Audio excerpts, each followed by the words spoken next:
እሺ ክርስቲያን ካለ እናስቀድማቸው። ይቅርታ ባቢ ሰላም ሰላም እንዴት ነህ? እንዴት ነህ? ደህና ነህ? አለን አለን አልሐምዱሊላህ። አይ ቲንክ ይመስለኛል ከትላንት ወዲያ ምናምን ስታስተምር ኢየሱስ ክርስቶስ ከኔ በኋላ ይመጣ ነብይ አለ የሚል ነገር ሰምቼ ነበር እና እስኪ እሱ ነገር ላይ መጽሐፍ ቅዱስ ላይ ካለ ብታሳየን። ኦኬ መጽሐፍ ቅዱስ ላይ ኦሪት ዘዳግም ምዕራፍ 18 ቁጥር 18ን ታውቀዋለህ?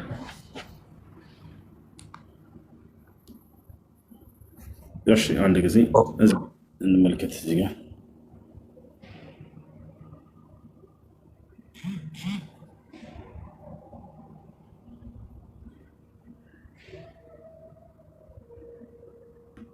ከዚህ እንጀምር። እዚህ ጋር ምን ይላል? ከወንድሞቻቸው መካከል እንደ አንተ ያለ ነቢይ ያስነሳላቸዋለሁ፣ ቃሌንም በአፉ አደርጋለሁ፣ ያዘዝኩትንም ቃል ሁሉ ይነግራቸዋል። በስሜም የሚናገረውን ቃሌን የማይሰማውን ሰው እኔ በቀልለታለሁ ይላል። ይህ እየተነገረ ያለው ለሙሴ ነው አይደለም? ከወንድሞቻቸው ከእስራኤላውያን ወንድሞች እንደ አንተ ያለ ነቢይ ያስነሳላቸዋለሁ ይላል።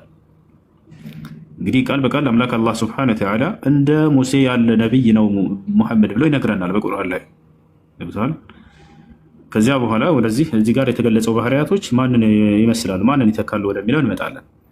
አላህ ቃል በቃል በቁርአን ላይ ምን እንዳለን አሳያችሁ። እንደ ሙሴ ያለ ነቢይ ነው ብሎ ይገልጻቸዋል። ኢና አርሰልና ኢለይኩም ረሱለን ሻሂደን ዐለይኩም ከማ አርሰልና ኢላ ፊርዓውነ ረሱላ ይላል። እነሆ እኔ ወደ እናንተ መስካሪ የሆነን መልእክተኛ ላኩላችሁ፣ ከዚህ በፊት ወደ ፈርዖን ልኬው እንደነበረ እያለ ይናገራል ማለት ነው። ወደ ፈርዖን የተላከው ነቢይ ማን ነበር? ባቢ ወደ ፈርዖን የተላከው ነቢይ ማን ነበር? ሙሴ። ያው እና እዚህ ጋር ምን ይላል? እኛ በእናንተ ላይ መስካሪ መልእክተኛን ወደ እናንተ ላክን አለ። ወደ እኛ የተላኩት ነቢይ ማን ናቸው? ነቢዩ ሙሐመድ። እንዴት አዳምጠኛል? ሶሪ ይቅርታ ስላቋረጥኩ።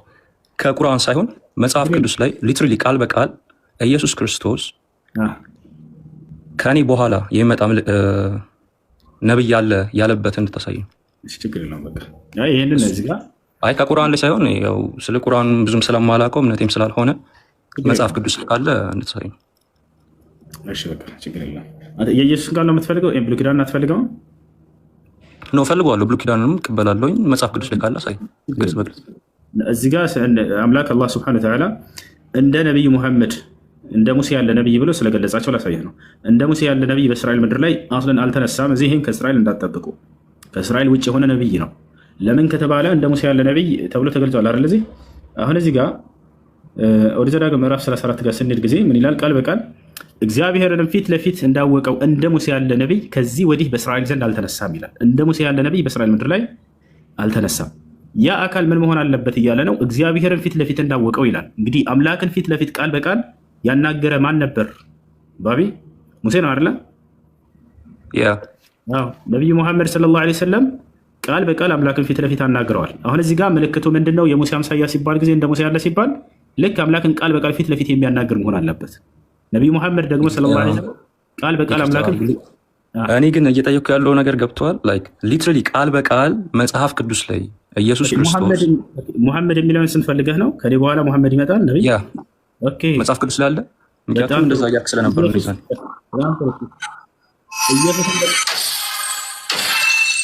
ኢየሱስ የሚባል አካል ይመጣል ተብሎ ብሉይ ኪዳን ላይ ተነግሮለት ነው የተቀበልከው? መልስ ለቅድስት ድንግል ማርያም ኢየሱስ የሚባል ስሙንም ኢየሱስ ያለሽ ይላታል መልአኩ ቅዱስ ገብርኤል። በጣም ጥሩ። በትንቢት ብሉይ ኪዳን ላይ ኢየሱስ የሚባል አካል ይመጣል የሚለውን አሳየን። ትልቅ ላይ ያደርጋል። አሁን እኮ ላይክ እኔ ጠየቅኩህን ለምን ሊትራሊ አትሳይኝም? ምክንያቱም ከዚህ በፊት እያልክ የነበረው መጽሐፍ ቅዱስ ላይ ኢቭን እንደውም እያልክ ያለ የነበረው ላይክ በዕብራይስጥ አንዴ ኢየሱስ የሚባል አካል ይመጣል የሚል ብሉይ ኪዳን ላይ ስጠኝ። የዛኔ እሰጣለሁ። ችግር የለውም።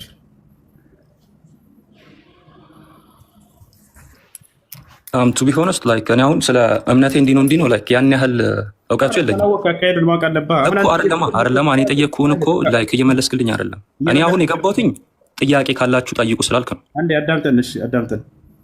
የግዴታ ስሙ መነገር አለበት የሚል መስፈርት ይዘህ እስከመጣህ ድረስ ኢየሱስ ክርስቶስን እንዴት ልትቀበል ቻልክ? ኢየሱስ የሚባል አካል ይመጣል የሚል ብሉይ ኪዳን ላይ ተነግሮ ሆነ ወይ? ወፍ የለም። የትም ቦታ ልታመጣ አትችልም። ስለዚህ አንተ ራስህ ባስቀመጥከው ሚዛን ስለ ነቢ ስ ላ ሰለም ኢየሱስ ይወድቃል እያልኩ ነው። የትም ቦታ ላይ ኢየሱስ ይመጣል የሚል ብሉይ ኪዳን ላይ የለም። ልታመጣልኝ ትችላለህ? አንድ ቦታ ላይ እኮ እሺ፣ አንተ ኬት አምጥተህ ነው ከኢየሱስ በኋላ ነብይ አለ ያልከው ነው የሚባለውን የተቀበልከው? እንዴት ልታመጣቻል? ቅድም ማስረጃ ልሰጥህ ጀምረህ ነበር።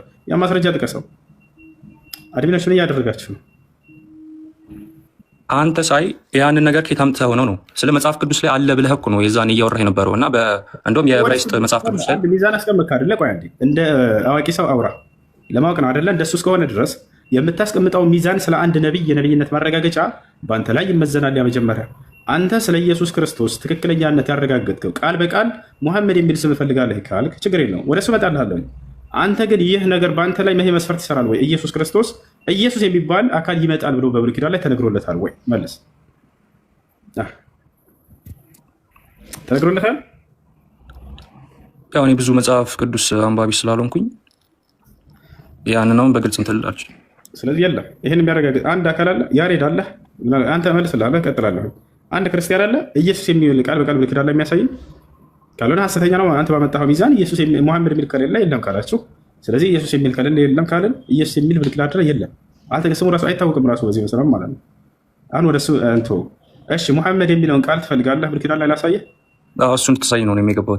አይ እሺ፣ አንዴ ከእሱ ትልቁ ላይ ለሆን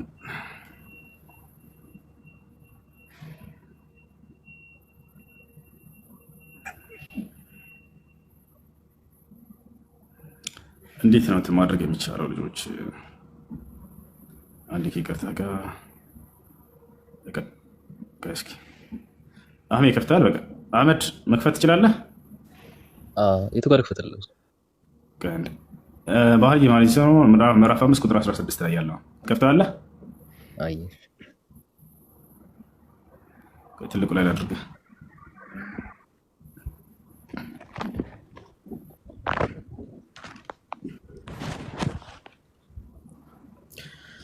እሺ ባቢ አትውጣ፣ ና ተከታተል። ያ ባቢ አሎ፣ ንገረን፣ ምዕራፉን ለኛ ቼክ እናድርገው። ባይብል ልከፍት ብዬ ነው እና እንትኑን ብትነግረኝ። ንገረን ምዕራፉን። በዕብራይስጥ ነው የምናሳያቸው። በብሉይ ኪዳን በምን ቋንቋ ነበር የተጻፈው? መጀመሪያ በአማርኛ ነው ወይስ በዕብራይስጥ? በዕብራይስጥም ቢጻፍ ችግር የለውም ትራንስሌት ስለሚደረግ። በቃ እሺ፣ ቃል በቃል እዚያው ላይ ትራንስሌት እናድርግላችሁ። አህመድ ማድረግ ትችልበታለህ። ቦታው ምዕራፉን ንገረን፣ ምዕራፉን ንገረን። ያው ያሳያቸው፣ አንድ ያሳያቸው። ያው መምተቂን ዕብራይስጥኛ አንችልም፣ ተርጉመህ ንገረን። ሁላችንም ዕብራይስጥኛ አንችልም። ያው ሙሐመድ ብሎ አንዴ ትልቁ ጋር አድርገኝ አንድ ጊዜ ላሳያችሁ ልጆች። ዕብራይስጥኛ ሁላችንም አትችልም፣ አንችልም። እሺ እሱ አይደለም አሁን ዕብራይስጥኛ መቻል ሳይሆን እዚህ ጋር እያለ ዕብራይስጥን ቋንቋ ወደ አማርኛ መቀየር። አሁን ይከታተሉ ልጆች፣ ተከታተሉ። አንዴ ምዕራፉን መናገር ለምንድን ነው ያልፈለገው? እንናገራለን፣ ችግር የለም እንናገራለን። ብሉይ ኪዳን በምን ቋንቋ ነው የተጻፈው? ፌቨን ታውቂያለሽ? ፌቨን እሺ፣ በዕብራይስጥ እንደሆነ እኮ ገባኝ፣ እየሰማሁ ነው። በጣም ጥሩ። ስለዚህ ዕብራይስጥ ላይ እንግባ። ግን ትራንስሌት ሲደረግ የቃል ለውጦች እንደሚፈጠሩ ታውቃለህ? ለምሳሌ እስኪ አሳይኝ። እስኪ አንድ ዕብራይስጥ አሳይኝና የቃል ለውጥ እንደሚፈጠር ትልቁ ላይ አድርጌ ይሻላል። አሳይኝ፣ ያው አሳይኝ በይ። ኢትስ ኦኬ፣ አሁን እኮ ችግር የለውም። እስኪ አሳየን። ከዕብራይስጥ ብቻ አይደለም፣ ኤኒ መጽሐፍ ትራንስሌት ሲደረግ የወርድ ሚስቴኮች ይኖራሉ። ሳይሆን ምዕራፉን ንገረኝ። ዝም ብለህ ብሉይ ኪዳን ላይ ያለ አይደለም ሰው ምዕራፉን ንገረኝ። አድርጊና አዳምጪ ነገራችን። ያ ሌሎቹ ለማየት እየጠበቁ ነው። አንቺም እንደነሱ አዳምጪ። በምን ቋንቋ ላይ የተጻፈው? በዕብራይስጥ ይላቸዋል። ቀጥታ ዕብራይስጥ ጋር ገብተን ወደ አማርኛ መቀየር ነው፣ ሌላ ነገር የለውም። ዕብራይስጥ ላይ የተጻፈው የኢትዮጵያ ባይብል ላይ የለም እያልከን ነው? ሚዩት አድርጉ አንድ ጊዜ እስኪጨርስ ድረስ። እሺ፣ ኦሪት ዘፍጥረት እስከ ራዕይ ድረስ እዚህ ጋር አለላችሁ፣ ታያችኋል። እዚህ ጋር እንገባለን። ስለዚህ አሁን እዚህ ጋር እንገባለን፣ ምዕራፍና ቁጥር እናስቀምጣለን። ተከታተሉ።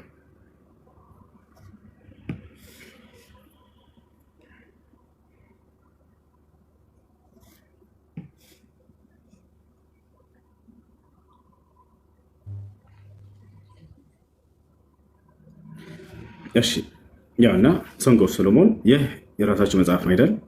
እና አይደለም ባቢ ነው። በጣም ጥሩ። አሁን ቀጥታ እዚህ ሂብሩ የሚለው ላይ እንገባለን። ሂብሩ የሚለው ላይ እንገባለን። እያንዳንዱን ቃል ይፈታልናል እዚህ ጋር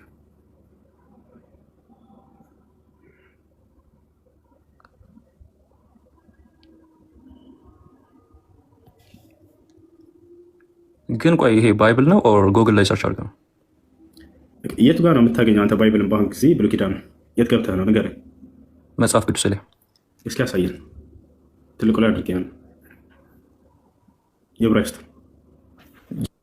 የዕብራይስጡ እንኳን የለኝም። የዕብራይስጡ መጽሐፍ ቅዱስ የለኝም። እንደው ላገኝ ብትል የት ነው የምታገኘው? ንገረኝ። ምን አልከኝ? ላገኝ ብትል የዕብራይስጡን የት ነው የምትሄደው? ባይብል ሀብ የሚል አፕ ታውቃለህ አይደለ? ባይብል ሀብ የሚል የአፕሊኬሽን ሳይሆን ላይክ ፒዲኤፍ። ኦኬ አፕሊኬሽንም አለ። አይ ነው ፒዲኤፎችም አሉ። ዌብሳይት ላይ የራሱ ባይብል ሀብ የሚል አለ አይደለ? እዚያ ጋር ገብተህ ነው የምታገኘው። ባይብል ሀብ የራሳቸው እዚያ ጋር ገብተህ አሁን ቀጥታ ዕብራይስጡን ሄደን ወደ አማርኛ መቀየር ብቻ፣ ሌላ ነገር የለውም። ወደ አማርኛ መቀየር ብቻ። አሳይ። አንድ ጊዜ ቆይ ላስተካክለው።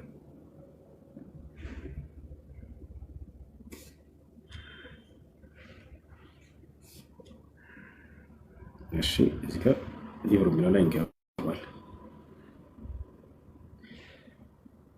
እሺ እንከታተል። አሁን እዚህ ጋር ወደ ትይዩ ዕብራይስጥ ሄድልና እዚህ ጋር እዚህ እንገባለን። ይታያችኋል። ይሄን ዕብራይስጥ ቃል ቀጥታ ወደ አማርኛ መቀየር ነው። ይሄን ዕብራይስጥ ቃል ቀጥታ ወደ አማርኛ መቀየር ነው። ወደ አማርኛ እንቀይረው የትም ሳንሄድ።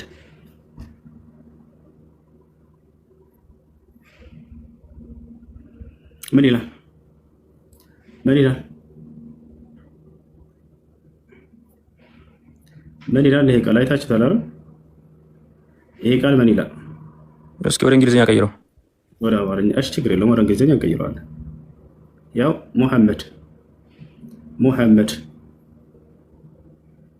ይሄ ነው። እዚህ ጋር አምሃሪክ የሚለውን እንግሊዝኛ እናድርገው።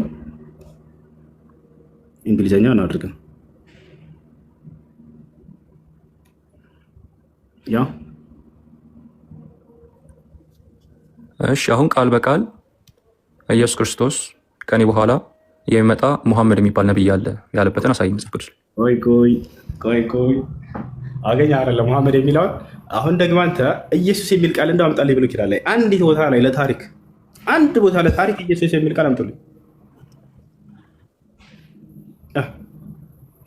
ኢየሱስ የሚል አንድ ቦታ ብሎ ኪዳን ላይ ያለ ክርስቲያኖች ሁላችሁ ጊዜ ያላችሁ ኢየሱስ የሚል ቃል አለ አንድ ቦታ ላይ ልክ እንደኛ ኢየሱስ የሚል ቃል አንዲት ቦታ ላይ ለታሪክ አምጡልኝ አለና እኛ ስሙ ግዴታ መጠቀስ አለበት አንልም። ስለ መሲሁ ተነግሯል ወይ በቀደምት ነቢያት አንደበት? አዎ ብለን እናምናለን። እኛ ሙስሊሞች መጽሐፋቸው ላይ አይሁዶች ቢሰርዙትም የመሲሁን ስም መሲሁን አላህ አብስሮለታል ብለን እናምናለን እኮ እኛ ሙስሊሞች። አያችሁ፣ ስማቸውን ግን የነቢያት ከእርሳቸው በኋላ የሚመጡ ነቢያትን ሰርዘውባቸዋል። ይህ የአይሁዶች ስራ ነው። የመሲሁ ስም አታገኙትም። አሁን ኢየሱስ የሚል ቃል በቃል ብሉይ ኪዳን ላይ የትም ቦታ አታገኙ። አይሁዶች አጥፍተውታል የእነዚህ ነቢያቶች ስም ቦታቸው አለ። ነገር ግን አዎ መሲሁ ተነግሮለታል ወይ ተነግሮለታል ብለን እኛ ሙስሊሞች እናምናለን። ሶሪ አንዴ ላቋርጥ።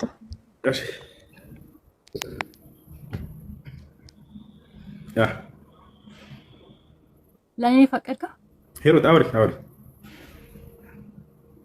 እሺ ተባረኩ እና ሁላችሁንም እወዳችኋለሁ።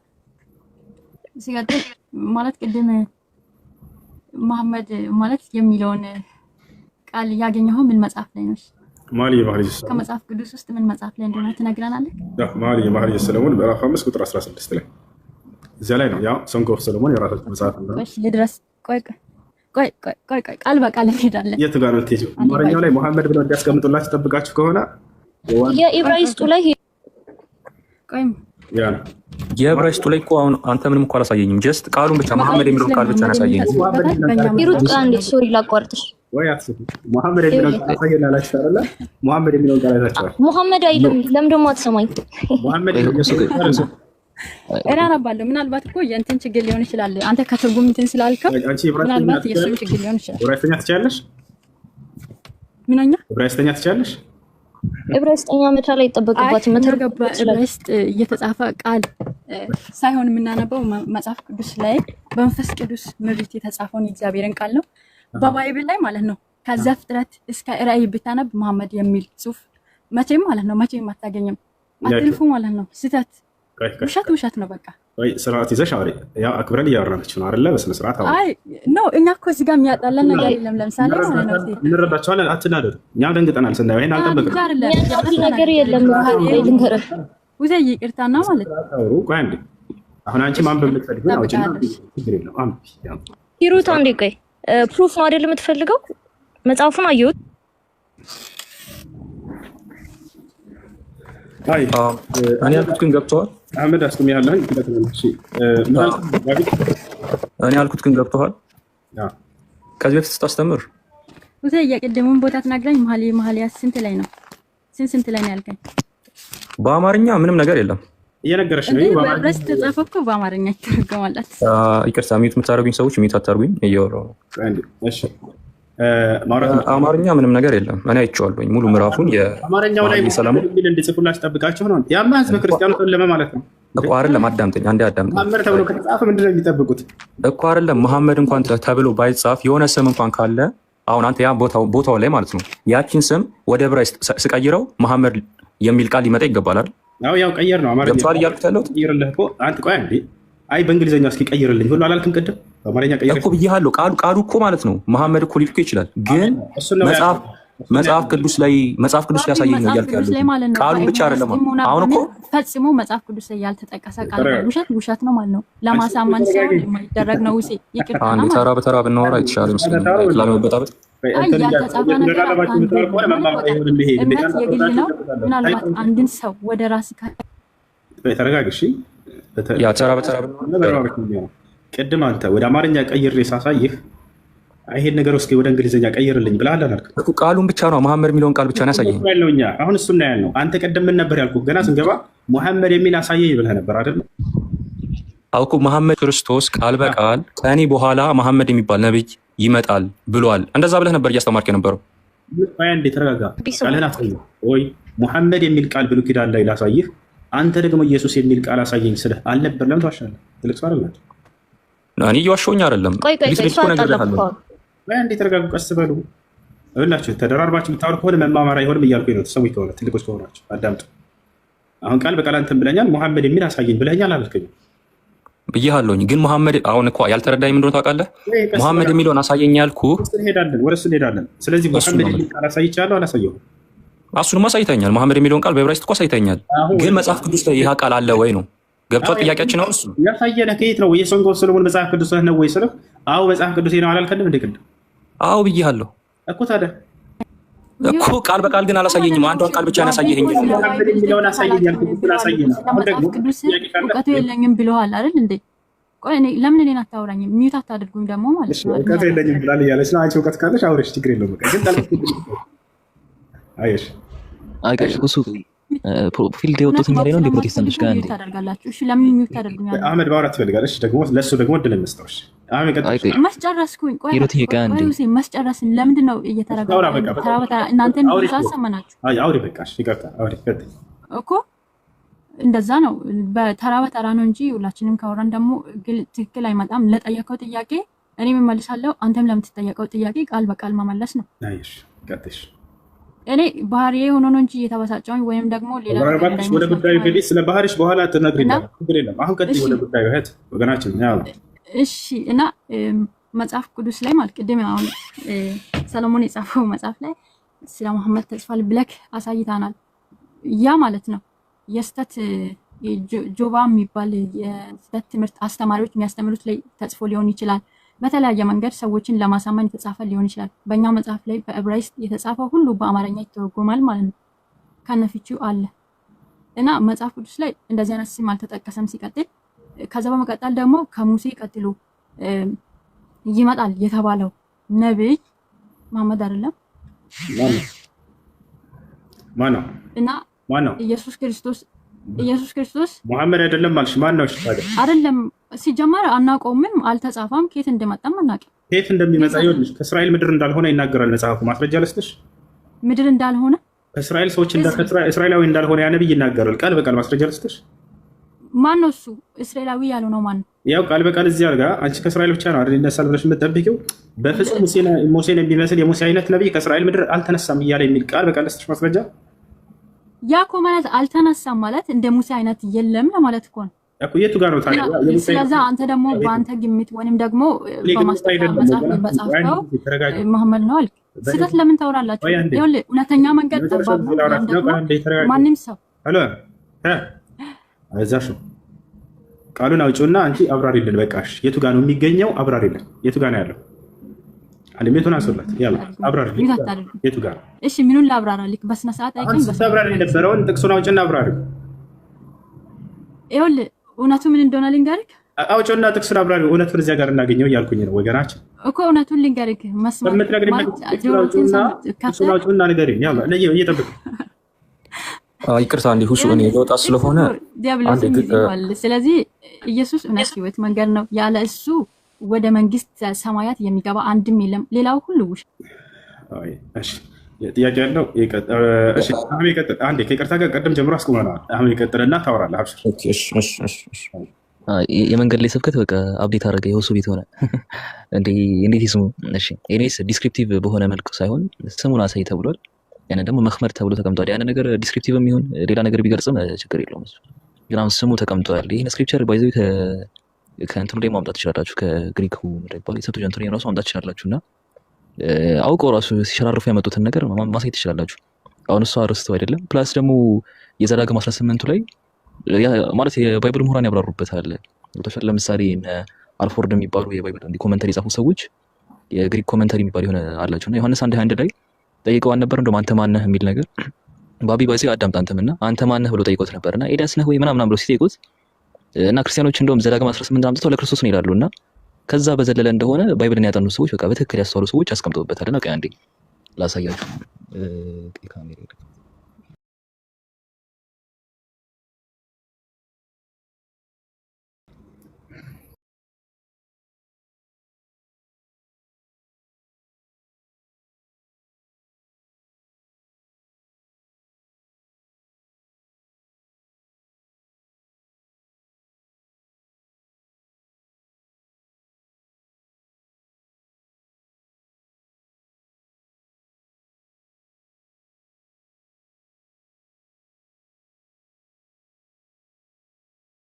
ይጠቅሳል። ከዛ ፕላስ ደግሞ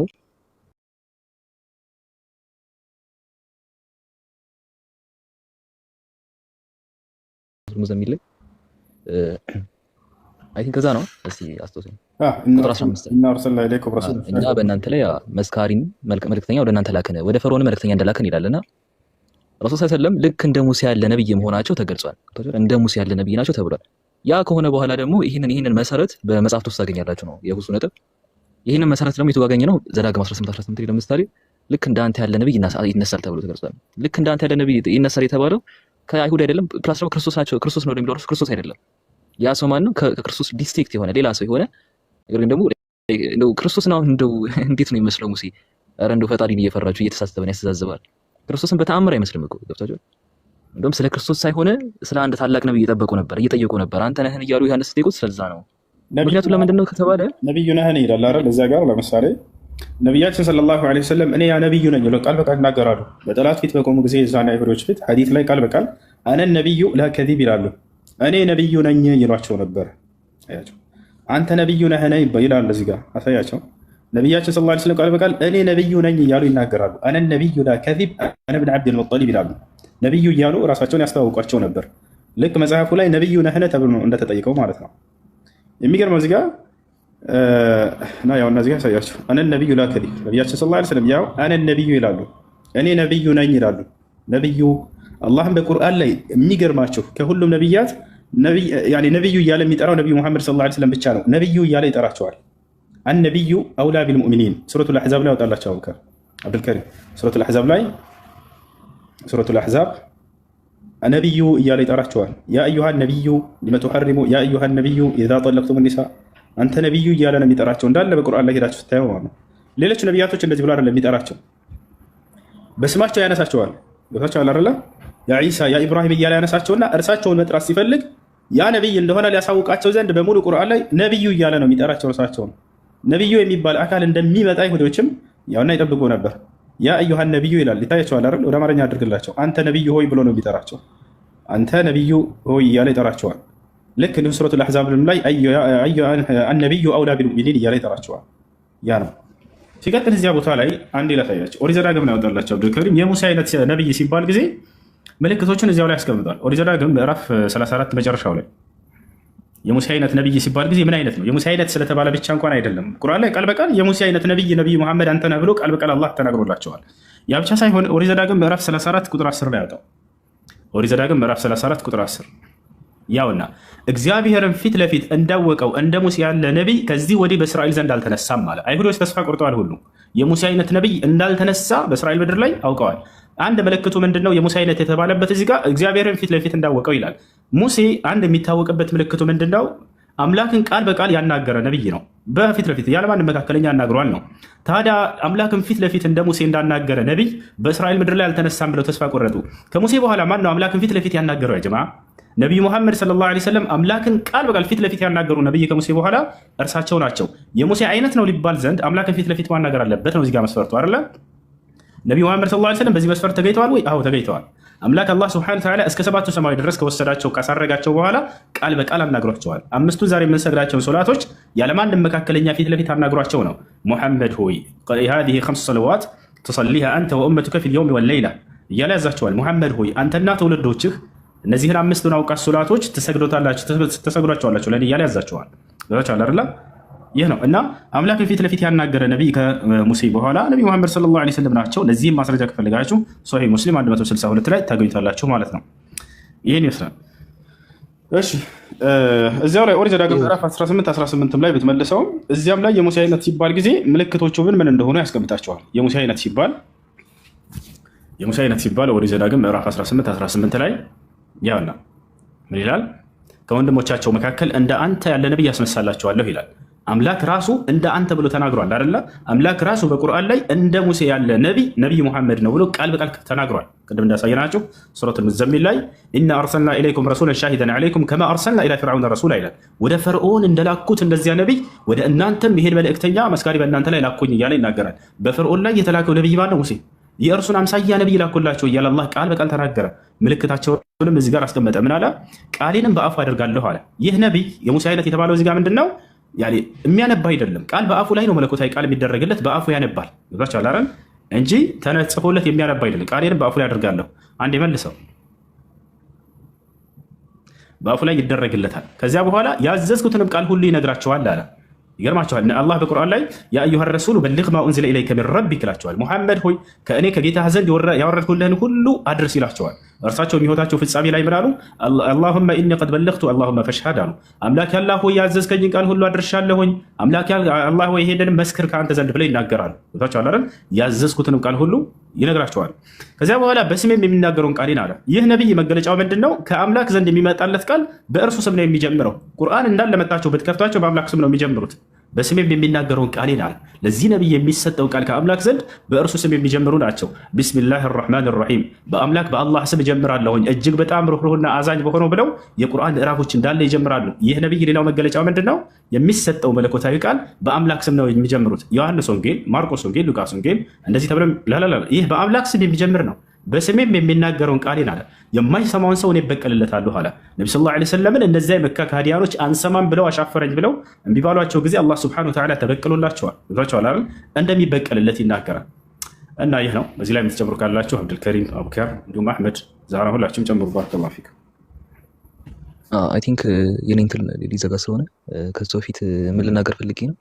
እዚህ የዘዳግም 18 ዙሪያ ላይ ክርስቲያኖች ለየት ለማለት መሰለኝ እኔ አላውቅም። ባለማወቅ ለየት የሚባል ነገር ካለ እኔ አላውቅም። ብቻ ለየት ለማለት ኢየሱስ ነው ሲባል ሰምቻለሁ። ከነ ኢየሱስ አይሆንም፣ ኢየሱስ ከነ አይሆንም። እንደውም እንደ ሙሴ ያለ የሚለው ነገር አሁን እሱ ብዙ ወሮቶበታል። ግን አሁን ከዛ ጋር ተይዞ ኢየሱስ አይደለም እንደውም ከኢየሱስ ለየት ያለ ነው፣ እንደ ሙሴ ያለ በቃ ታላቅ ነቢይ ሲጠብቁ ነበር ብለው ቅድም አንድ ያሳያቸዋለሁ። አሁን ከዚህ የተሻለ ደግሞ አንድ ትልቅ ደግሞ ራሳቸው አንድ ኮሜንታሪ ላሳያችሁ ቆይ። ከዛ በቃ በእኔ በኩል ያለውን እንዘጋዋለሁ። እና እንደ ሙሴ ያለ ነቢይ ሲባል በቃ ምን መሰላችሁ እዚህ ጋር ማለት ማን ነው ነብዩ ነህ ብለው ጠይቀው ነበረ። አንድ እዛ ጋር እንደው ለየት ያለ እንደሆነ ያስቀምጣሉ። ግን የነብዩ ነህ የሚለውን ከዘዳግም 18 ጋር አያይዞ ነው የፈቱት ማለት ነው።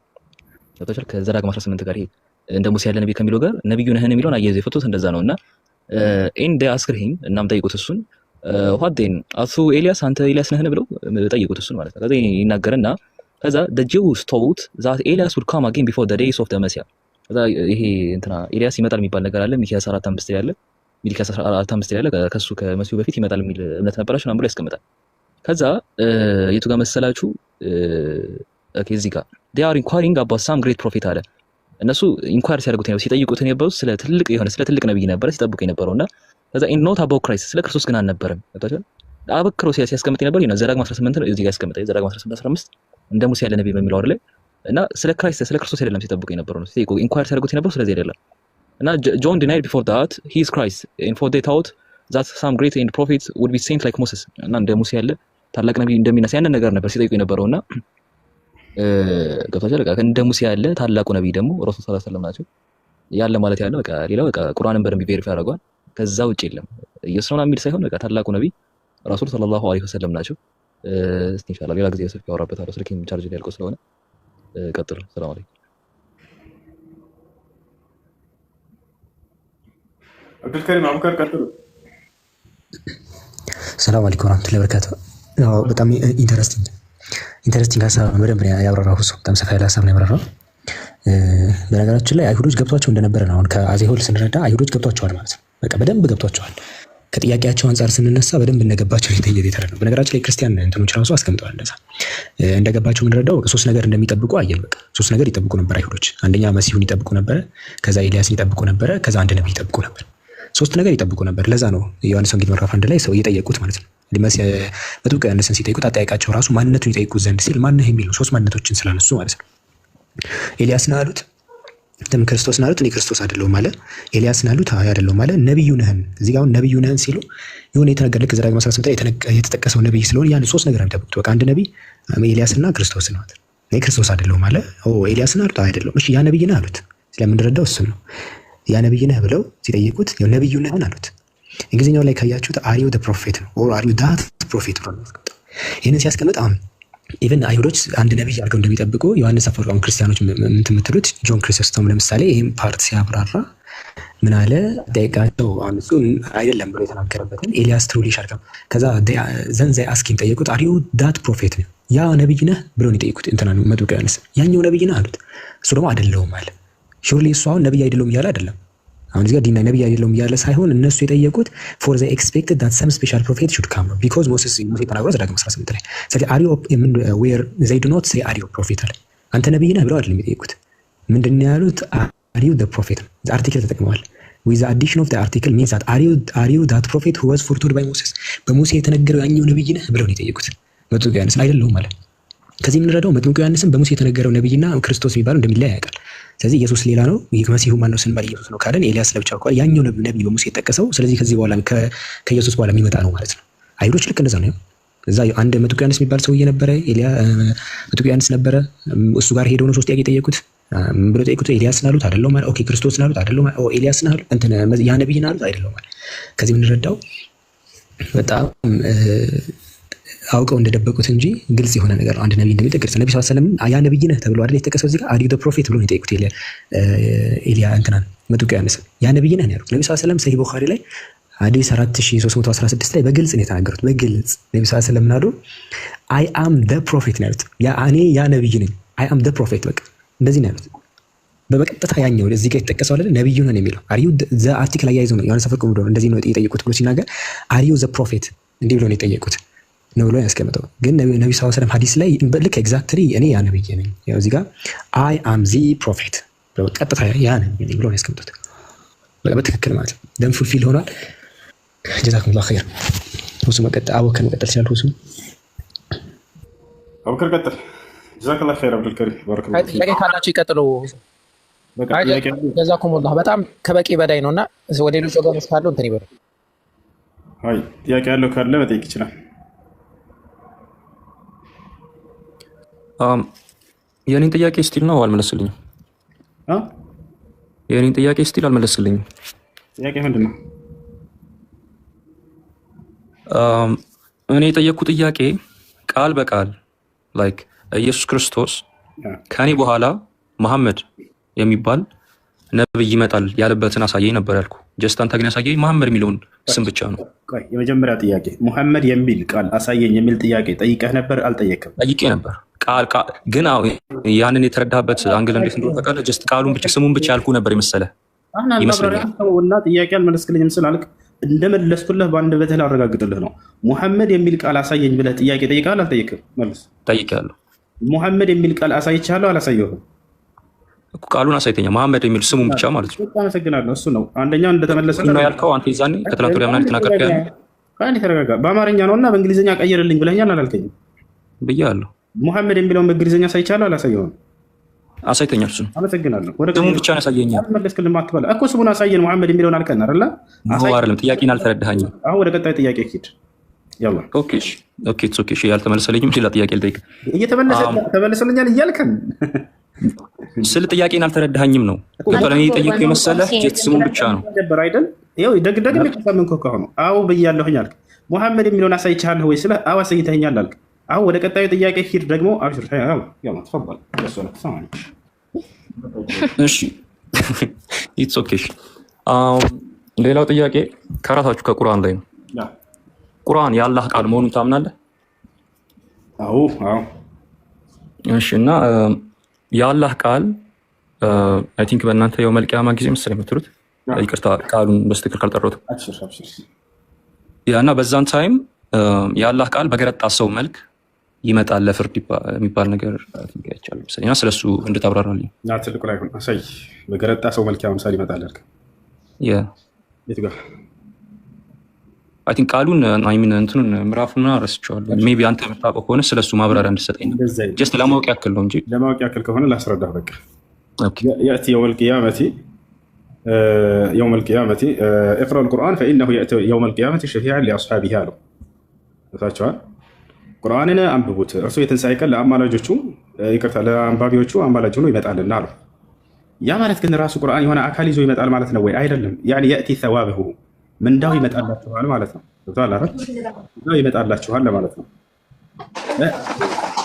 አንዴ ሮዛ ቤት አድርጊው፣ አንዴ ቤት አድርጊው። እሺ የምንዳን መምጣት ነው። እሺ ወገናችን የምንዳን መምጣት ነው እንጂ ቁርአን በአካል ይመጣል ለማለት አይደለም። يأتي يوم القيامة شفيعا لأصحابه አሉ ነብያችን ሰለላሁ ዐለይሂ ወሰለም። اقرأوا القرآن فإنه يأتي يوم القيامة شفيعا لأصحابه ቁርአንን አንብቡት እርሱ የትንሣኤ ቀን ለባለቤቶቹ ለአንባቢዎቹና ለተከታዮቹ አማላጅ ሆኖ ይመጣልና አሉ። ምን ነው የሚመጣው ሲባል ጊዜ ያኔ يأتي ثوابه ምንዳው ይመጣል ለማለት ነው እንጂ አካል ይዞ ይመጣል ለማለት አይደለም። የእቲ የሚለው ቃል ይመጣል ሲል ጊዜ የግዴታ አካል መሆን አይጠበቅበትም። በቁርአንም በሐዲስም ማስረጃ ልሰጥህ እችላለሁ። فآتاهم الله ثواب الدنيا وحسن ثواب الآخرة ይላል በቁርአን ላይ። فآتاهم الله አላህ ሰጣቸው። ያኔ እዚህ ቦታ ላይ ያኔ አታ የሚለው ቃል ተገልጿል። ثواب የዱንያንም የአኺራንም ምንዳን ሰጣቸው፣ ያኔ ምንዳን ሰጣቸው ተብሎ ነው የተገለጸው። እዚህ ጋር የመጣው ቃል የእቲ የሚለውና አታ የሚለው አንድ አይነት ቃላቶች ናቸው። አይደለ? የምንዳን መምጣት ነው የሚያሳየው። የምንዳን መምጣት ነው። فآتاهم الله ثواب الدنيا وحسن ثواب الآخرة እያለ ይናገራል። እና ምንዳው ይመጣል የትንሣኤ ቀን። ዛሬ ስታነቡት ከኖራችሁና ስትመሩበት ከኖራችሁ የዚያኔ የትንሣኤ ቀን ይህ በምንዳ መልኩ ለእናንተ አማላጅ ሆኖ ይመጣል። የመልካም ስራችሁ ምንዳ ለማለት ነው። እሺ ኦኬ። ሶ በገረጣ ሰው መልክ የሚል ነገር የለም ነው ቁርአን ላይ እያልከኝ ያለው? የለም እንደዛ የሚል ቁርአን ላይ ፍጹም። ኦኬ እሺ ሌላ ጥያቄ ያለው አለ? ካለህ ጥያቄ ጨምር ነው። አይ በእኔ በኩል እንኳን ጨርሻለሁ። እሺ ፌቨን ጥያቄ አለሽ? እንትና ደህና ነህ? አላህ ጋር መስገን አንተ ነህ? አላህ አልሐምዱሊላህ። እሺ አላህ እስልምናን ለመቀበል ፈልጋ ነው ወይስ? አዎ ፈልጋለሁ። እሺ የምለውን ቃል አብረኝ የተከተልክ በል። አዎ እሺ አሽሀዱ አላ ኢላሃ ኢለላህ ወአሽሀዱ አነ ሙሐመደን ረሱሉላህ። አሁን ያልከው ቃል የሻሃዳ ቃል የምስክር ቃል ይባላል። ለአላህ ምስጋና ይገባ። ከዚህ በኋላ ሙስሊሙን ትርጉሙ አሽሀዱ አን ላ ኢላሃ ኢለላህ ማለት እነሆ ከአላህ በስተቀር በእውነት የሚመለክ ሌላ አምላክ የለም ብዬ መሰክራለሁ ማለት ሲሆን ወአሽሀዱ አነ ሙሐመድን ረሱሉላህ ማለት ደግሞ ሙሐመድም የአላህ መልእክተኛና ነቢይ ናቸው ብዬ መሰክራለሁ ማለት ነው። ከዚህ በኋላ ሙስሊሙ ለአላህ ምስጋና ይገባው። አንድ ሰው እስልምናን ሲቀበል ከአላህ ዘንድ ምን ያገኛል በዚህ ዓለም በቀጣዩስ ዓለም ከተባለ በዚህ ዓለም ለመጀመሪያ የሚደረግለት ምንድነው? ያለፈ ኃጢአቱንና ስህተቱን ሁሉ ይቅር ይለዋል። አላህም በቁርአን ላይ ሲናገር ምን አለ? ወኢኒ ለገፋሩን ሊመን ታበ ወአመነ ወዐሚለ ሷሊሐን ሱመ እህተዳ ይላል። ወደ እኔ ለተመለሰ ባሪያዬ ያለፈ ኃጢአቱን ሁሉ ምርለታለሁ ይላል። በሌላ ቦታ ላይ በሱረቱል ማኢዳ ላይ ምን አለ? ፈመን ታበ ሚን ባዕድ ዙልሚሂ ወአስለሐ ፈኢነላሀ የቱቡ ዐለይህ ኢነላሀ ገፉሩር ረሒም ይላል። በኃጢአትና በክህደት ነፍሱን ከበደለ በኋላ ራሱን ያስተካከለ ንስሐ ያደረገ የተመለሰ ባሪያዬን እኔ ምርለታለሁ አዝንለታለሁ ይላል። እኔ መሐሪና አዛኝ የሆንኩኝ አምላክ ነኝና አለ። በሱረቱል አንፋል ላይ ምን ይላል አላህ ሱብሓነሁ ወተዓላ? ቁል ሊለዚነ ከፈሩ ኢየንተሁ ዩግፈር ለሁም ማ ቀድ ሰለፍ ወኢን የዑዱ ፈቀድ መደት ሱነቱል አወሊን ይላል። ሙሐመድ ሆይ ለእነዚያ ክደውኝ ላሉ ባሪያዎቼ እንዲህ ብለህ ንገራቸው ካሉበት ክህደት ከተቆጠቡና ወደ እኔ ከተመለሱ እኔ ያለፈ ኃጢአታቸውንና ስህተታቸውን ሁሉ ይቅርልላቸዋለሁኝ ይላል። የመጀመሪያ ይሄ ነው። በቀጣዩ ዓለምስ ምን ተስፋ ምን ቃል ገብቶለታል አምላክ አላህ ሱብሓነሁ ወተዓላ ለሙስሊም ሰው ከተባለ በርካታ የቁርአን አንቀጾች ላይ ጀነትን ቃል እንደገባለት የዘላለማዊ ሀገር የሆነችዋን ሊያስገባው ቃል እንደገባለት ይናገራል። ይህ ሲናገር አምላክ አላህ ሱብሓነሁ ወተዓላ በሱራ ሉቅማን ላይ ምን አለ? ኢነ ለዚነ አመኑ ወዐሚሉ ሷሊሓት ለሁም ጀናቱ ነዒም ኻሊዲነ ፊሃ ወዕደላሂ ሐቃ ወሁወል ዐዚዙል ሐኪም ይላል። እነዚያ በእኔ በአላህ አምነው መልካምን የሰሩትን ጀነትን ጸጋ ልሰጣቸው ቃል ገብቼላቸዋለሁኝ አለ። ኻሊዲነ ፊሃ በእርሷም ውስጥ ለዘላለም ዘውታሪዎች ሲሆኑ አለ። ወዕደላሂ ሐቃ የእኔ የአምላካቸው የአላህ ቃል ደግሞ እውነት ነው አለ። ወሁወል ዐዚዙል ሐኪም እኔ አሸናፊና ጥበበኛ ሆንኩኝ አምላክ ነኝም አለ። ይህ ነው። እሺ ከዚህ በኋላ ምን ሊያደርግ ይጠበቅበታል ከተባለ አንድ የሰለመ ሰው ሻወር ሊወስድ ይገባል። አሁን ወይንም ደግሞ በተመቸ ሰዓት ቀዝቃዛ ከሆነ ችግር የለውም። ሞቅ በሚልበት ወቅት ጠብቀህ ነገ ቢሆን ትችላለህ። ለሶላት ዝግጁ ይሆን ዘንድ ነው። ሁለተኛ የእስልምና መሰረት ምንድነው? አሁን ከመሰከርከው የምስክር ቃል በመቀጠል ለዚህ ላመንከውና ለመሰከርከው ለአንዱ ለአምላክ ለአላህ ሱብሓነሁ ወተዓላ ብቻ አምልኮን መስራት ነው። አያችሁ፣ ማንኛውም ሰው አምልኮ እንዲሰራ የሚገባው ለአንድ ለፈጣሪ ለአምላክ ብቻ ነው። በእስልምና ለማንም አካል አናመልክም። ላ መለክ ሙቀረብ ወላ ነቢይ ሙርሰል፣ የፈለገ ታላቅ መልአክ ይሁን፣ የፈለገ ነቢይ ይሁን፣ የፈለገ ጻድቅ ይሁን፣ የፈለገ ቅዱስ ይሁን፣ ያ አካል ቢጸድቅ ለራሱ ብቻ ነው። ፍጡር የፈለገ ቢጸድቅ ለራሱ ብቻ እንጂ ለሌላ ለማንም አይጠቅመው። ገፋችኋል አይደል? ያ ነው ለአንድ ለአምላክ ብቻ ነው አምልኮ የሚሰራው። ቁል ኢኒ ኡምርቱ አን አዕቡደላህ፣ ሙሐመድ ሆይ ለሰዎች እንዲህ ብለህ ንገራቸው እኔ አላህን በብቸኝነት እንድገዛ ታዝዣለሁ በላቸው ይላል። ቁል ኢነ ሰላቲ ወኑሱኪ ወመሕያየ ወመማቲ ሊላሂ ረቢል ዓለሚን፣ ሙሐመድ ሆይ ስግደቴ እርዴም ልክ እንዲሁ ህይወቴ ሞቴ ማጠቃላይ ሁሉ ነገሬ ለዓለማቱ ጌታ ለአላህ ብቻ ነው በላቸው ይላል። አምልኮ ሁሉ ለእርሱ ብቻ ነው የሚፈጸሙት። ከእርሱ ውጭ ለሌላ አካል ለማንም አምልኮ አይሰራም። ገብቷችኋል? ይህ ነው እና ሶላትን በመማር ስለ ውዱ አደራረግ ስለ ሶላት አሰጋገድ በመማር ሶላትን መስገድ ትጀምራለህ ማለት ነው። ወንድማችን ስምህ ማን ነበር?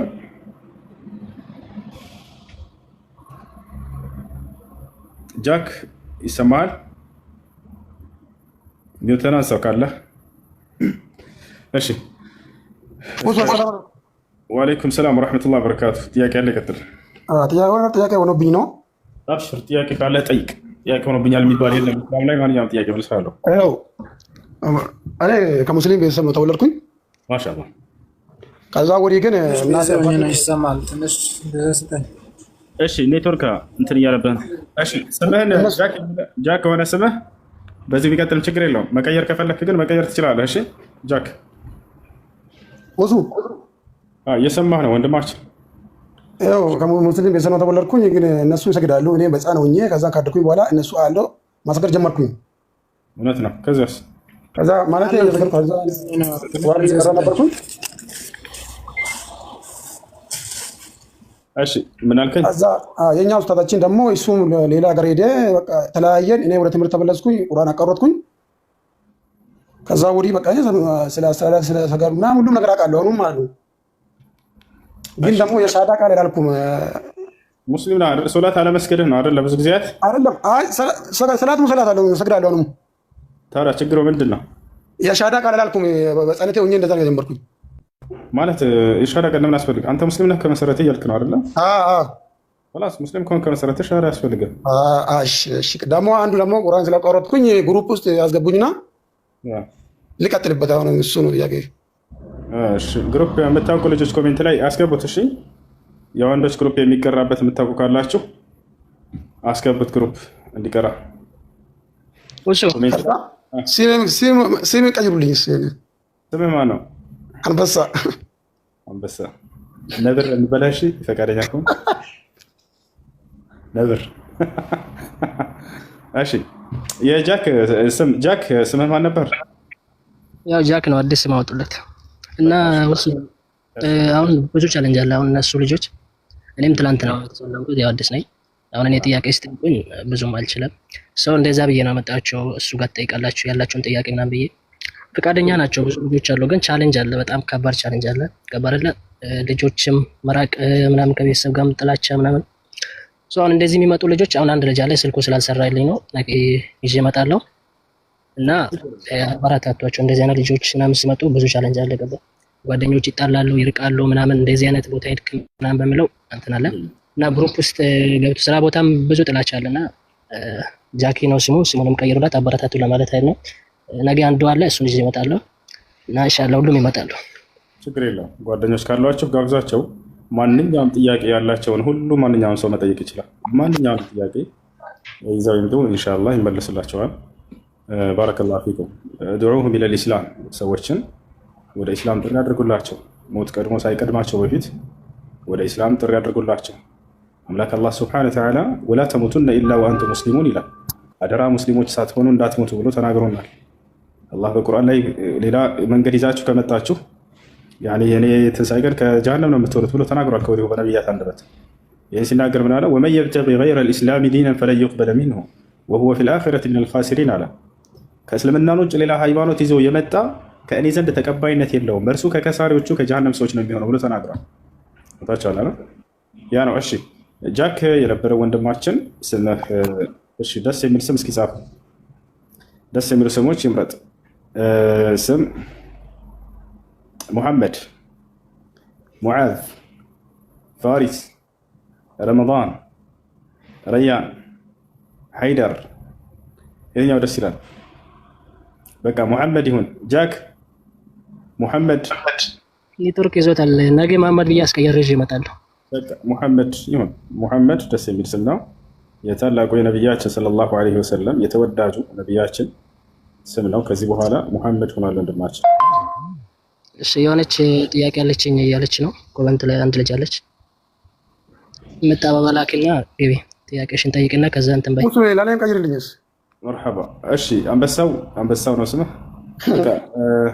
ሙዓዝ ብለናል። ሙዓዝ ብን ጀበል ታላቁ ሰሃባ ሙዓዝ ብን ጀበል ሙዓዝ ነው ከዚህ በኋላ ስም። እሺ በቃ እናመሰግናለን። በጣም ነው የምወድህ፣ በጣም ነው የምከታተልህ። ደግሞ ግሩፕ ውስጥ ያስገቡኝ ከሰሞኑን ጀምራለሁ። ኢንሻአላህ ደግሞ ልጆቹ ፎሎ አድርጉኝና ከነሱ ጋር ሊቀላቀል የሙስሊም ልጆች። ወአለይኩም ሰላም ወረሕመቱላሂ ወበረካቱ።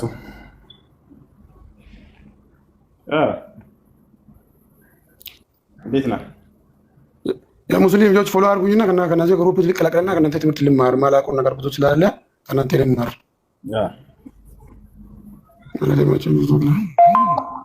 አለን ገና ገባህ። አየሽ መርሐባ።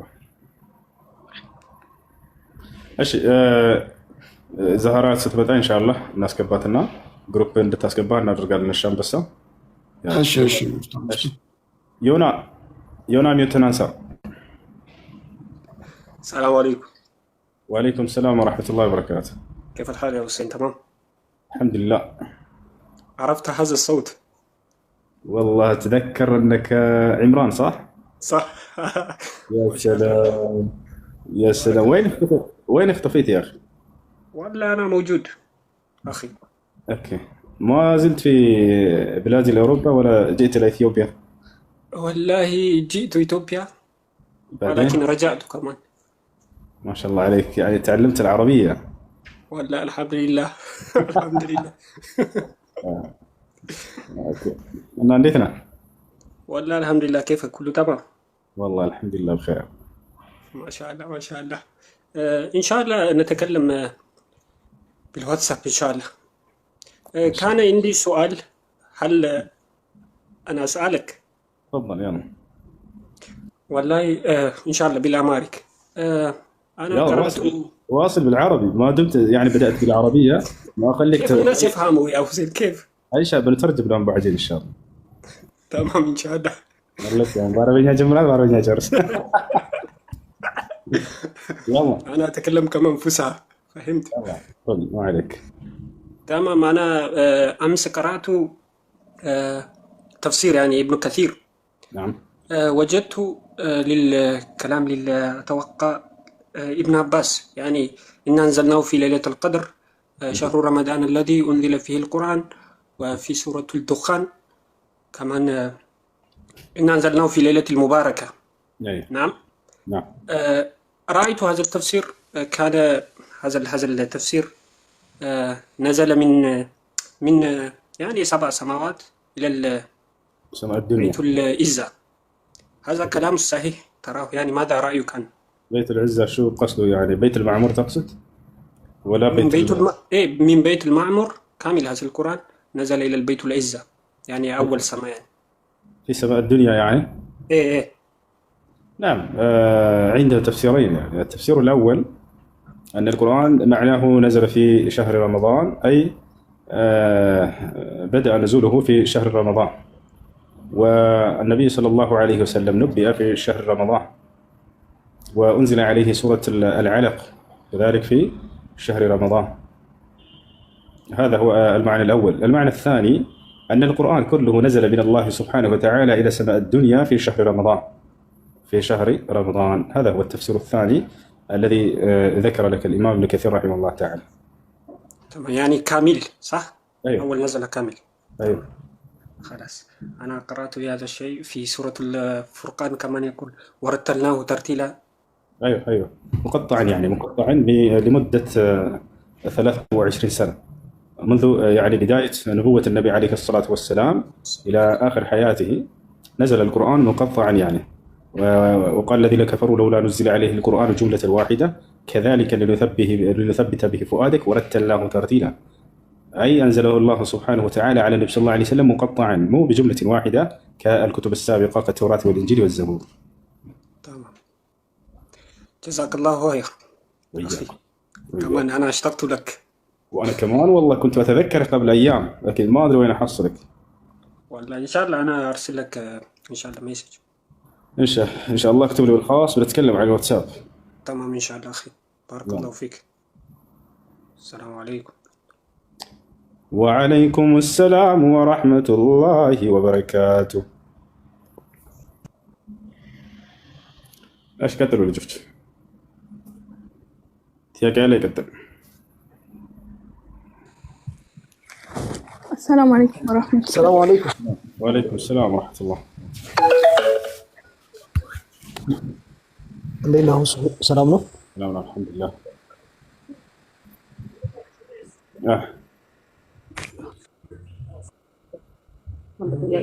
ጥያቄ ነበረኝ። እሺ፣ ጥያቄ ምንድን ነው? ሲጋራ መሸጥ እንዴት ይታያል? አይቻልም፣ حرام ነው። سئل الشيخ ابن عثيمين رحمه الله تعالى عن حكم التدخين للسيجارة وغيرها، قال لا يجوز تدخينه ولا بيعه ولا شراؤه. سيجارة ما يجسم هنا مجزاتم مشتم بارس ونقدر نقدم ما يتشالم، حرام له، لأنه من الأشياء الخبيثة، وقد حرم الله سبحانه وتعالى ذلك في قوله سبحانه وتعالى ويحل لهم الطيبات ويحرم عليهم الخبائث، والسيجارة من جملة الخبائث التي حرمها الله سبحانه وتعالى. ጥሩ ነገርን ይፈቅድላቸዋል፣ ክፉ ነገርን እርም ያደርግባቸዋል ይላል። ከክፉ ነገር ሰውነትን፣ አካልን፣ ኢኮኖሚን፣ ጤናን የሚጎዳ ነገር መጠቀም አይቻልም፣ አይፈቀድም። ያለ ምንም ጥርጥር ሲጃራ ጤናን የሚጎዳ ነገር ነው። አላህ ሱብሓነሁ ወተዓላ በሱረቱል በቀራ ላይ ምን አለ? ወላ ትልቁ ቢአይዲኩም ኢለ ተህሉካ ይላል። ነፍሳችሁን በራሳችሁ እጅ ወደ ጥፋት አትጣሏት እያለ ይናገራል። ማንኛውም አካልን፣ ጤናን፣ ኢኮኖሚን፣ ነፍስን ወደ ጥፋት ነገር የሚጥልን ነገር መጠቀም አይቻልም። ወቃለ ነቢዩ ሰለላሁ ዐለይሂ ወሰለም ላ ضረረ ወላ ዲራር፣ ራስን መጉዳት አይቻልም፣ ሌሎችን መጉዳት አይቻልም አሉ ነቢ ሰለላሁ ዐለይሂ ወሰለም። ማንኛውም ራስን የሚጎዳ ሌሎችን የሚጎዳ አዛ የሚያደርግ ነገር መጠቀም አይቻልም። ሲጃራ ራስን ይጎዳል፣ አንደኛ ጤናን ይጎዳል፣ ሁለተኛ የሌሎችንም አዛ ያደርጋል። ሲጃራ ያጨሰ ሰው ሚስት ካለው ለምሳሌ ሚስቱን በዚያ ክፉ በሆነ ሽታ ቢሰማት ይሄ ለእርሷ ሐቋን አልጠበቀላትም። ነቢያችን ሰለላሁ ዐለይሂ ወሰለም ባል ለሚስቱ ሐቋን መጠበቅ እንዳለበት ይናገራሉ። ለሁነ መዐለይኩም ወዐለይሂነ መዐለይኩም ብለዋል። በእናንተ ላይ ያለ በእነርሱ ላይ ያለ፣ በእነርሱ ላይ ያለ በእናንተ ላይ ያለ ብለዋል።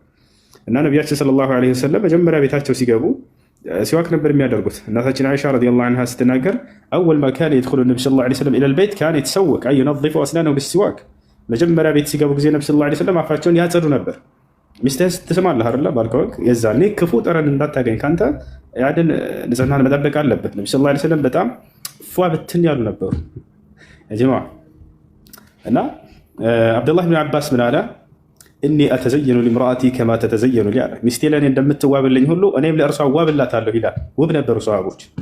በተለይ ነቢ ሰለላሁ ዐለይሂ ወሰለም ባጠገባቸው ከነቢ ሰለላሁ ዐለይሂ ወሰለም ዘንድ ያኔ በሰሃቦች ዘንድ የሆነ ጥሩ ሽታ ጥሩ መዓዛ በሰፈራቸው ካሸተቱ ለቀድ መረ ረሱሉላህ ሰለላሁ ዐለይሂ ወሰለም ሚን ሁና ይሉ ነበር።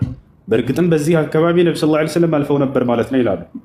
ይታቻላ ያ ነው እና ነቢያችን ሰለላሁ ዐለይሂ ወሰለም በጣም ውብ ነበሩ። ካነ አጅመል ናስ ከሰው ሁሉ በላይ ቆንጆ ነበሩ ይላሉ። ያዩዋቸው የዳሰሷቸው አብረዋቸው የኖሩ አነስ ብኑ ማሊክ ካነ ረሱሉላህ ሰለላሁ ዐለይሂ ወሰለም አጅመሉ ናስ ወጅሃን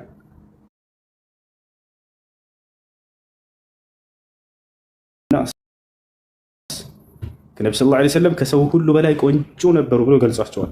የጀማዓ ዩሱፍ ዐለይሂ ሰላም የውበትን ግማሽ ነው የተሰጠው፣ እርሳቸው ሙሉ ውበትን ነው የተሰጡት። በጣም ቆንጆ ነበሩ፣ ከሰው ሁሉ በላይ ቆንጆ ናቸው ብለው ነው የገለጿቸው ያዩዋቸው። ካነ ኢዛ ሱረ ነቢ ሰለላሁ ዐለይሂ ወሰለም ኢስተናረ ወጅሁሁ ከአነሁ ቂጥዐቱ ቀመር። አንድ ሰሃባ ሲገልጻቸው ምን አለ? ነቢ ሰለላሁ ዐለይሂ ወሰለም ፈገግ ሲሉ ልክ የጨረቃ ስባሪ ይመስላሉ አለ። ዓሊ ብን አቢ ጣሊብ ኩንቱ አራ አልቀመር ወአራ ወጅሀ ነቢ ሰለላሁ ዐለይሂ ወሰለም አንድ ከሌሊቶች አንድ ሌሊት ላይ ጨረቃን አያለሁኝ ፊታቸውን አያለሁኝ የትኛው ነው የሚያበራውና ውቡ እያልኩኝ እመለከት አወዳድር ሁሉ ነበር አሉ። በጣም ቆንጆ የነበሩ ነቢ ሰለላሁ ዐለይሂ ወሰለም እና በጣም ለሚስቶቻቸው ውበታቸውን ሁሉ ነገራቸውን የጠበቁ ነበሩ። ባል ለሚስቱ እንደዛ መሆን አለበት፣ ሁሉ ነገሩን መጠበቅ አለበት። እሺ ጥያቄ አለ ገጠ ሰላም አለይኩም ወራህመቱላህ። ወአለይኩም ሰላም ወራህመቱላሂ ወበረካቱ። እኔ ጥያቄ በቅርቡ ነው ወደዚህ ወደ ኢሮፕ የመጣሁት ማለት ነው እና ከአካባቢው መስጊድ ነበረ ሰግዳለሁ ብዬ ሲሄድ ማለት ሁለት ሰላት። ሁለተኛ ጥያቄ ይሰማል? አንድ የጀመረ ሰው አለ ይቀጥልና በተራት ትጠይቃላችሁ። እሺ ምን ነበር ያልሽ ጥያቄሽ? ጁምዓ ለመስገድ እኔ አካባቢ ወዳለ መስጊድ ሄድኩኝ ማለት ነው። እሺ እና ሰላታቸው ኢትዮጵያ እንደምሰግደው አይነት አይደለም። ሰላት ገብቼ ሴቶች የሚሰግዱበት አገኛለሁ ብዬ ፎቅ አለ። ወደ ሁለተኛ ፎቅ ሲሄድ ጭራሽ ሴቶች አይሰግዱም እዛ መስጊድ እና ከላይ የሚያስተምሩት ሼክ መጡብኝ። እንዴ ምን ትሰሪያለሽ እዚህ ውስጥ ምናምን ነገር አሉኝ። አይ ለሰላት ነው። አይ እዚህ እኮ አይቻልም ቶሎ ውጭ ምናምን ብለው አወጡ እና ተራዊ አምና አንድም ተራዊ አልሰገድኩም። ምን ቤት ውስጥ መስገድ ይቻላል ወይ? ጁምዓንስ ቤት ማሳለፍ ይቻላል ወይ? አዲስ ነኝ ማውቀው ነገር ማለት ያክል ነው። እሺ ተራዊህ ቤት መስገድ ይቻላል፣ ችግር የለም። ሴት ልጅ ሲጀመር ሁሉንም ሶላት ከፈለገች ቤቷ መስገድ ትችላለች። ነቢያችን ሰለላሁ ዐለይሂ ወሰለም ኸይሩ መሳጅድ ልመርአ ቀዕሩ ቢዩቲሃ ብለዋል። የሴት ልጅ በላጩ መስጅዷ ቤቷ ውስጥ ነው ብለዋል። በቤቷ ከፈለገ መስገድ ትችላለች። መስጅድ ሂጅ ልስገድ ካለችስ አልተከለከለችም፣ ከፈለገች ትችላለች። ነቢያችን ሰለላሁ ዐለይሂ ወሰለም ላ ተምነዑ ኢማ አላሂ ሚነል መሳጅድ አሉ። የአላህን ሴት ባሪያዎች ወደ መስጅድ ሄደው መስገድ ከፈለጉ አትከልክሏቸው፣ መብታቸው ነው። ነገር ግን ቤታቸው መስገድ ይችላሉ እና ተራዊሕንም በቤቷ መስገድ ትችላለች። የጁምዓ ሶላትም ቤቷ ትሰግዳለች ከፈለገች። ነገር ግን ዙሁር ነው የምትሰግደው። ላ ጁምዓተ ኢላ ፊል መስጅድ ስላሉ ነቢያችን ሰለላሁ ዐለይሂ ወሰለም ምን አሉ? ጁምዓ የለም በመስጅድ ካልሆነ በስተቀር አሉ። ስለዚህ ቤቷ ከሆነ የምትሰግደው ዙሁር 4 ረክዓ ትሰግዳለች። አመሰግናለሁ። ጥያቄ ያለ ይቀጥል። ሰላም አለይኩም። ወአለይኩም ሰላም ወራህመቱላሂ ወበረካቱ። በመጀመሪያ ነቢዩ ዓለይሂ ሰላቱ ወሰላም እንዳሉት አንድ ሰው ስትወዱት መውደዳችሁን ነገሩት።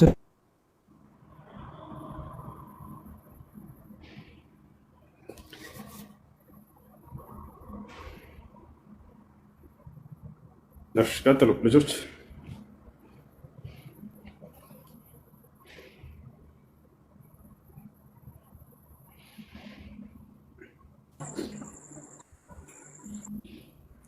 እሺ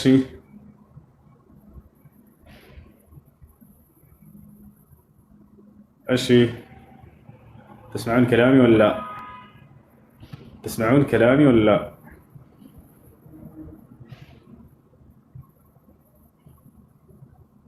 እሺ ጥያቄ የላችሁም?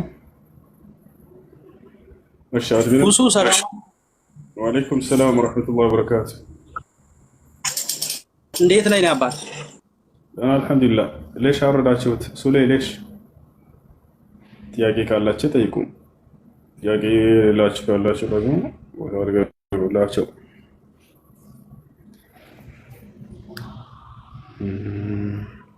وما الله يريد ظلما للعالمين.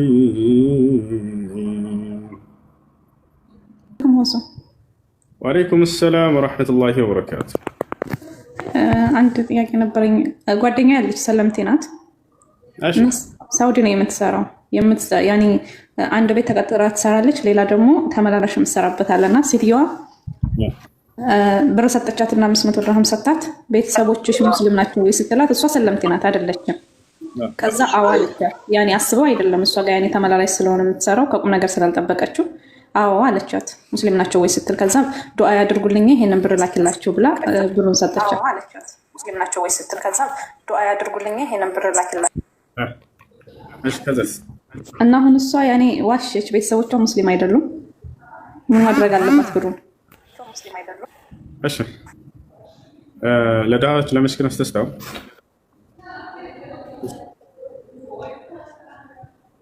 እሺ ሽክራን ጀዛከ እሺ ጥያቄ ላይ ቀጥል። አደይ ሰላም፣ እንዴት ነሽ? ሰላም፣ እሱ እንዴት ነህ? አለን አልሐምዱሊላህ። ደህና ነሽ? ደህና ነኝ እግዚአብሔር ይመስገን። እሺ ጥያቄ አለሽ? ነበረኛው አንድ ሁለት ጥያቄዎች ነበሩ። እሺ ጥያቄ ምንድን ነው?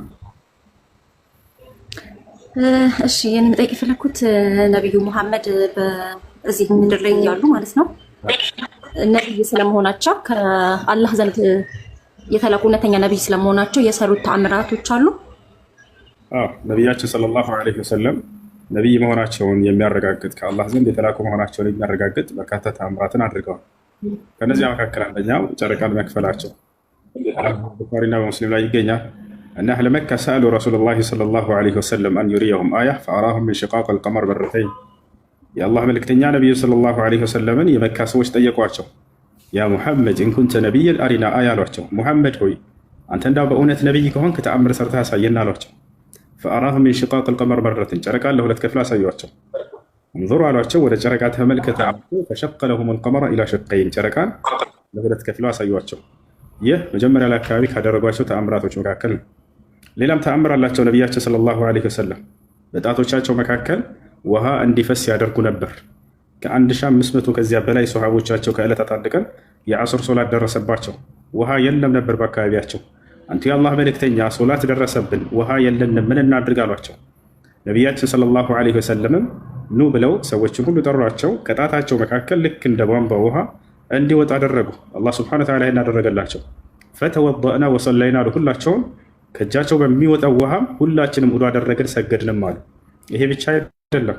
ነቢያችን ሰለላሁ ዐለይሂ ወሰለም ከእጃቸው ይሄ ብቻ አይደለም። ነቢያችን ሰለላሁ ዐለይሂ ወሰለም ከሰጡት ተአምር መካከል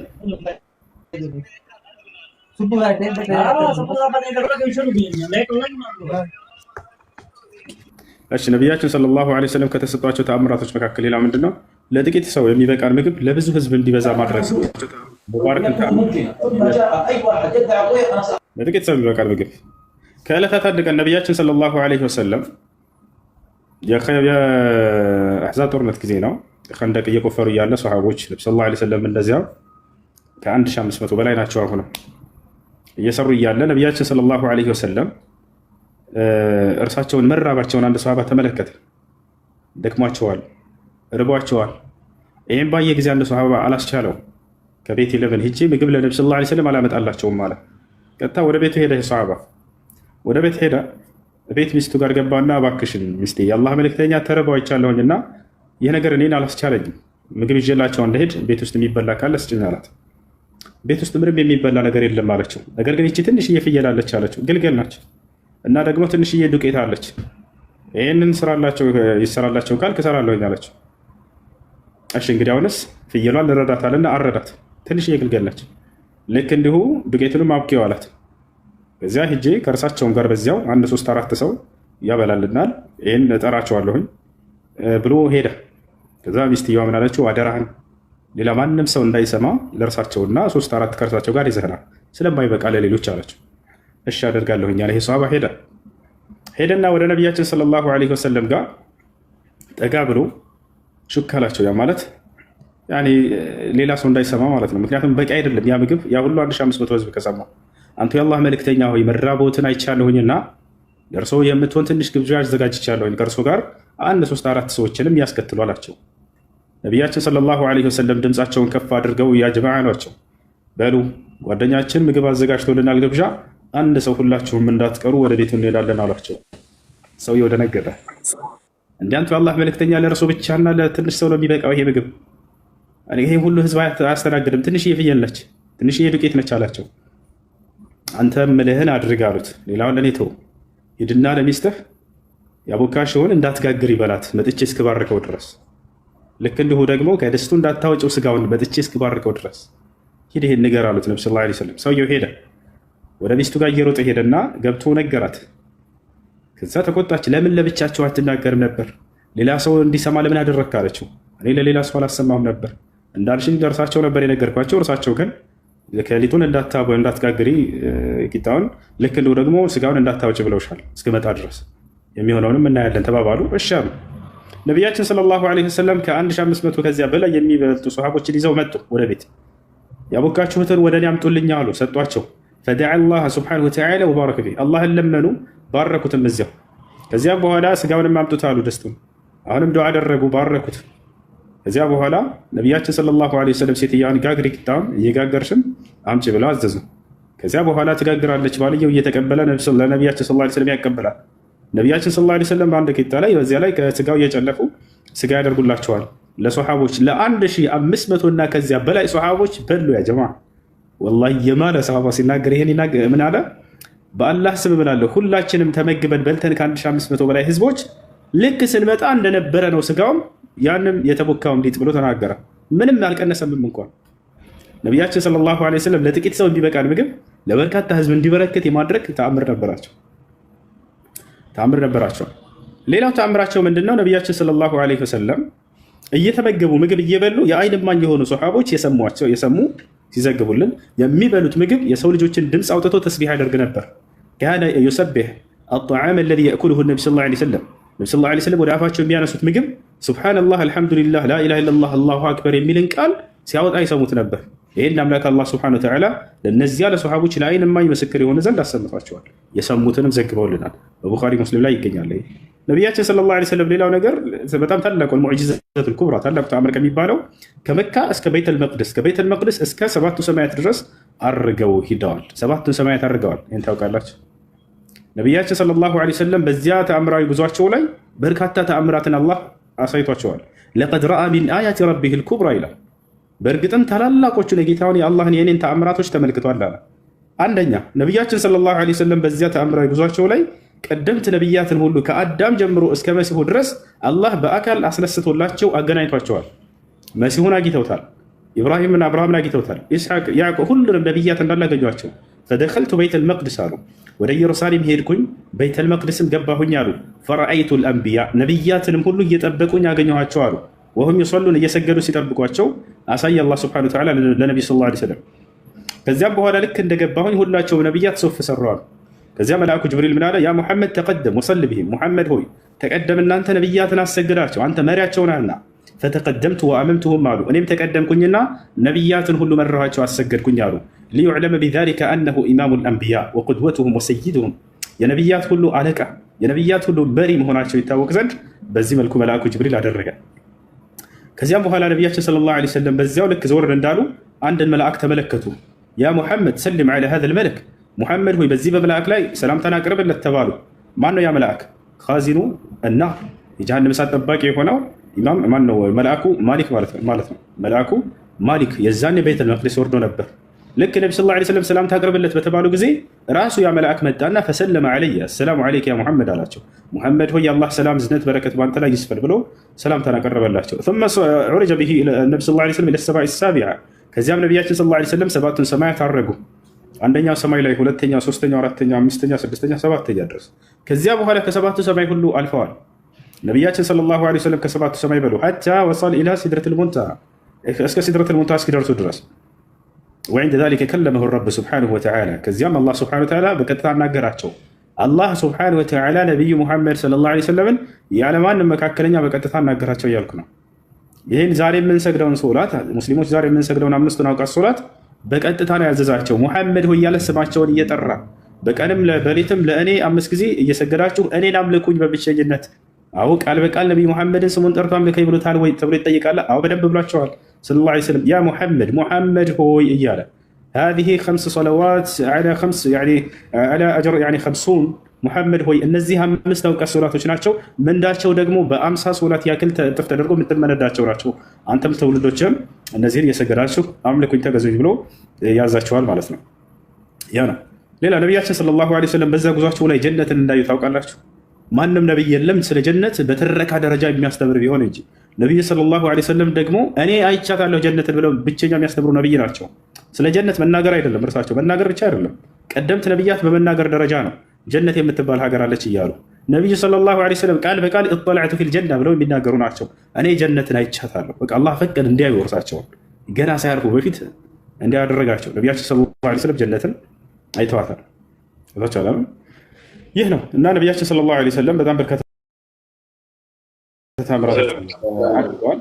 ይህ የነብዩ ፓስፖርት ማረጋገጫ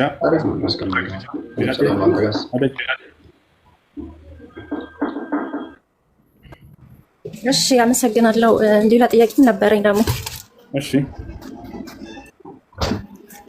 ጅኒዎች እንዴት ነው በእስልምና ወንድሞቻችን የሆኑበት ምክንያት በምን መንገድ ነው ማለት ልታስረዳኝ? ወንድሞቻችን የሆኑ ጅኒዎች አሉ፣ ያልሆኑም ጅኒዎች ደግሞ አሉና ከነዛ መካከል ወንድሞቻችን የሆኑት በምን ሁኔታ ነው ልታስረዳኝ? ጅን ማለት ከቃሉ ጋር ስንነሳ ትርጉሙ ድብቅ ማለት ነው፣ ስውር ማለት ነው። ለእኛ ለአይናችን እይታ የተደበቁ ስለሆነው ጅን ተባሉ። ጅን የክፉ ነገር መጠሪያ አይደለም፣ ሰይጣን አይደለም። ጅን ብዙ ሰው የሚረዳው በተለይ የክርስትና እምነት ተከታዮች ጅን ሲባል ሰይጣን ብለው ነው የሚረዱት። ይህ ስህተት ነው። ጅን ራሱን የቻለ ፍጡር ነው። ከእሳት ነው የተፈጠረው። እኛ ከአፈር ተፈጥረናል። ገብታችኋል አይደል? የአምላክን የአላህን ትእዛዝ አምጾ የወጣ የጅን አይነት ሰይጣን የሚባል በእርሱ ላይ ይውላል። የባህሪ መጠሪያ እንጂ ሰይጣን የሚለው የአካል መጠሪያ አይደለም። ሰይጣን የሚባል አካል አለው ይላ የለም። ገብታችኋል አይደል? ያ አደምና ሐዋን ከጀነት እንዲባረሩ ሰበብ የሆናቸው ከጅኖች ጭፍራ መካከል ነው። ከእሳት ነው የተፈጠረው። ነገር ግን የአላህን ትእዛዝ ባመፀ ጊዜ ሰይጣን የሚለው ባህሪ በእርሱ ላይ ዋላ። ለዚህም ነው አምላክ አላህ ሱብሓነሁ ወተዓላ ሲናገር ምን አለ? ካነ ሚነል ጅኒ ፈፈሰቀ ዐን አምሪ ረቢህ ይላል። ከጅን ጭፍራ ነበር አለ፣ ነገር ግን ከእኔ ከጌታው ከአላህ ትእዛዝም አመፀ አለ። የዛኔ ሰይጣን ላይ ዋለ። ሰይጣን ማለት አላህን ትእዛዝ ያመፀ ማለት። አንዴ ጉዳይ ልወጣ ስለሆነ ጥያቄን በኋላ ጠይቃለሁ። እና ይሄ ስለዚህ ከጅኖች አማኝም አለ የካደም አለ። ልክ እንደኛ ነፃ ምርጫ ፈቃድ የተሰጣቸው ናቸው። የአምላክን ትእዛዝ በነቢያት በኩል የመጣውን ያንን ይሰማሉ። የመታዘዝ ግዴታ ተጥሎባቸዋል። ከእነርሱ የታዘዘም አለ ያመፀም አለ። የአምላክን ትእዛዝ እስከፈጸመ ድረስ ደግሞ አንድ ሰው አንድ ፍጡር ጠላት ሊባል አይችልም፣ ወንድም ነው። መላእክቱ ወንድሞቻችን ናቸው። ከምን አንጻር ከተባለ ከእምነት አንጻር በሰማይ ኢየሱስ ክርስቶስ የስጋ ወንድማማች ብቻ እንዳልሆነና የእምነት ወንድማማችነት እንዳለ መጽሐፍ ቅዱስ ላይ ይናገራል አይደል? መጽሐፍ ቅዱስ ላይ ሲናገር ኢየሱስ ክርስቶስ ምን አሉት? ሰዎች መጥተው እናትህና ወንድሞቼ ውጭ ላይ እየጠበቁህ ነው አሉት። ማናት እናቴ? ማናቸው ወንድሞቼ? በሰማይ ያለውን የአባቴን ፍቃድ የሚያደርግ ሁሉ እርሱ ወንድሜ ነው አለ። ምን አለ? በሰማይ ያለው የአባቴ ፍቃድ የሚያደርግ ሁሉ ወንድሜ ነው አለ። ስለዚህ የእምነት ወንድማማችነት የሚባል ነገር አለ። መላእክቶች በአንድ አምላክ በአላህ ሱብሓነሁ ወተዓላ የሚያምኑ እስከሆኑ ድረስ ወንድሞቻችን ናቸው። ከአፈጣጠር አንጻር ከባህሪ አንጻር ምናምን እሱ አይደለም፣ ከእምነት አንጻር ልክ እንዲሁ ከጅኖች ያመነም አለ የካደም አለ። የካደው ምናችን ነው? ጠላታችን ነው። ሰይጣን የሚለው ባህሪ በእርሱም ላይ ይውላል። ሰይጣን ጠላታችን ነው። አላህ ሱብሓነሁ ወተዓላ በቁርአን ላይ ሲናገር ኢነ ሸይጣነ ለኩም ዐዱውን ፈተኺዙሁ ዐዱዋ ኢነማ የድዑ ሒዝበሁ ሊየኩኑ ሚን አስሓቢ ሰዒር ይላል። ሰይጣን ለእናንተ ጠላታችሁ ነው ብሎ ቃል በቃል ይነግረናል። ገብታችኋል አይደል? የአላህን ትእዛዝ ያመፀ የጅናነት ሰይጣን የሚል ባህሪ በእርሱ ላይ ይውላል። ያ ጠላታችን ነው። የአላህን ትእዛዝ አላመፅም ብሎ ደግሞ የነቢያትን መንገድ የመጣለትን የተከተለ ይሄ ጠላት ሊባል አይችልም። ሁና ለዚህም ነው ይሄ ወንድም የተባለው። ገብታችኋል? ሰይጣንስ የአምላክን ትእዛዝ ያመፀና የካደ እርሱ ግልጽ ጠላታችን ነው። አምላክ አላህ ሱብሓነሁ ወተዓላ ጠላት እንደሆነ ቃል በቃል የተናገረበትን አንዴ ላሳያችሁ በቁርአን ላይ ማለት ነው ልጆች። ሱረቱ ፋጢር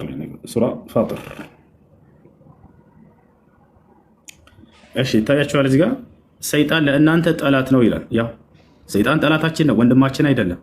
ሰይጣን ለእናንተ ጠላት ነው፣ ስለዚህ ጠላት አድርጋችሁ ያዙት። ተከታዮቹን የሚጠራው ከእሳት ጓዶች እንዲሆኑ ብቻ ነው አለ። እሺ ጥያቄ ያለው መቀጠል ይችላል።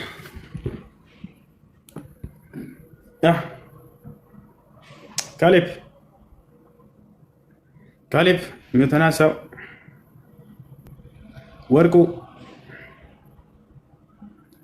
ወርቁ ሰላም ቶሎ አታውርድ ሰው ወርቁ ይሰማሃል? እሺ ጋኒ ወርቁ ሰላም ሞጣ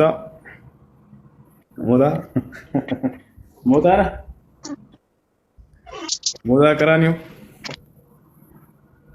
እሺ ጥያቄ ያለው ካለ መጠየቅ ትችላላችሁ።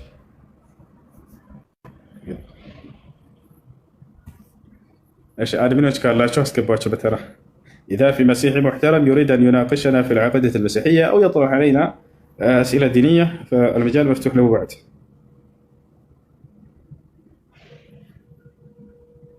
ان الشيطان لكم عدو فاتخذوه عدوا انما يدعو حزبه ليكونوا من اصحاب السعير. السلام عليكم ورحمه الله وبركاته. عليكم السلام ورحمة الله.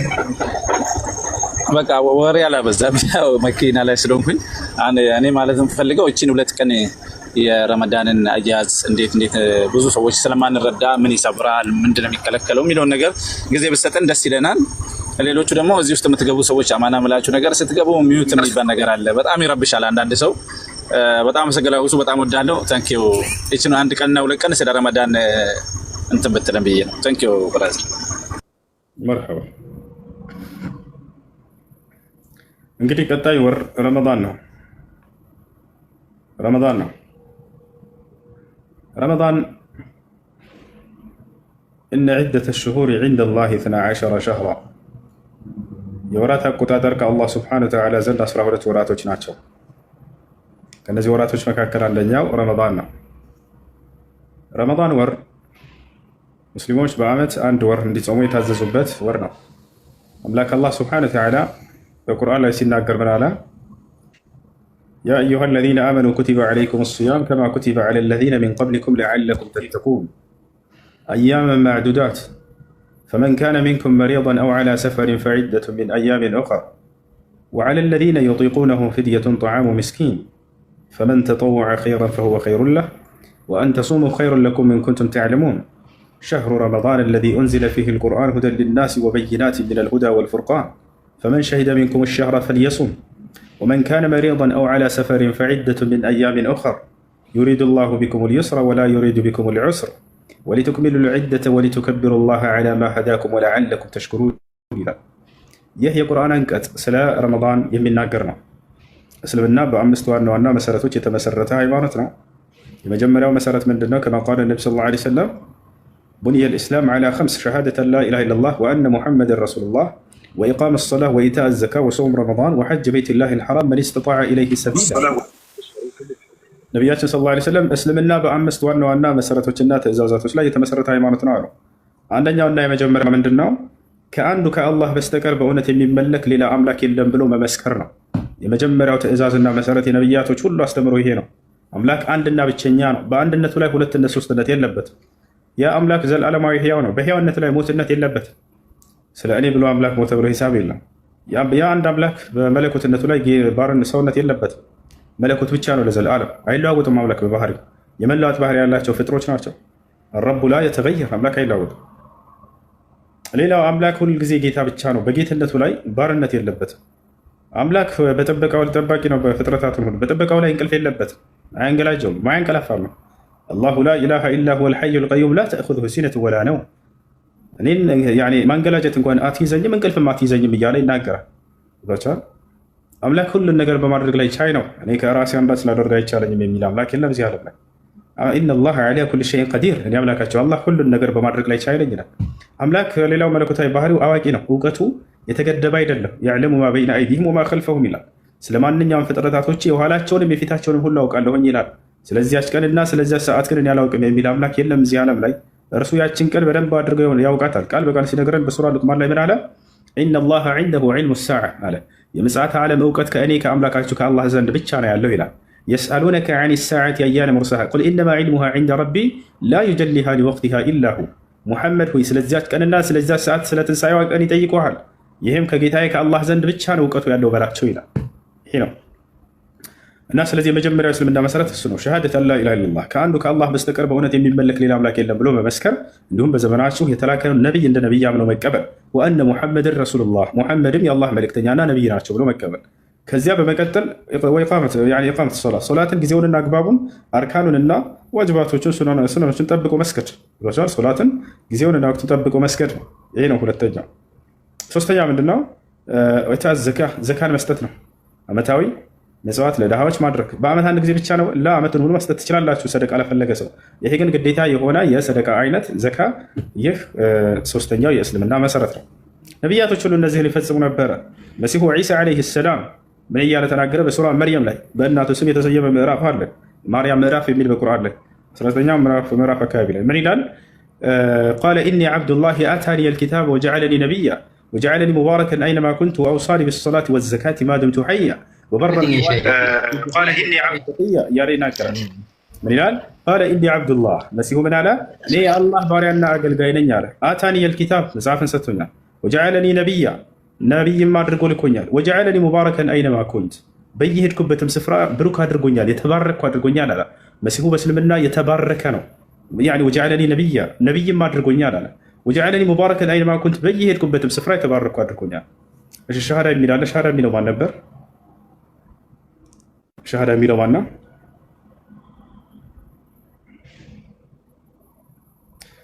እሺ ወጀዐለኒ ሙባረከን አይነማ ኩንቱ ወአውሳኒ ቢሰላቲ ወዘካቲ ማ ድምቱ ሐያ በየሄድኩበትም ስፍራ የተባረኩ አድርጎኛል አለ።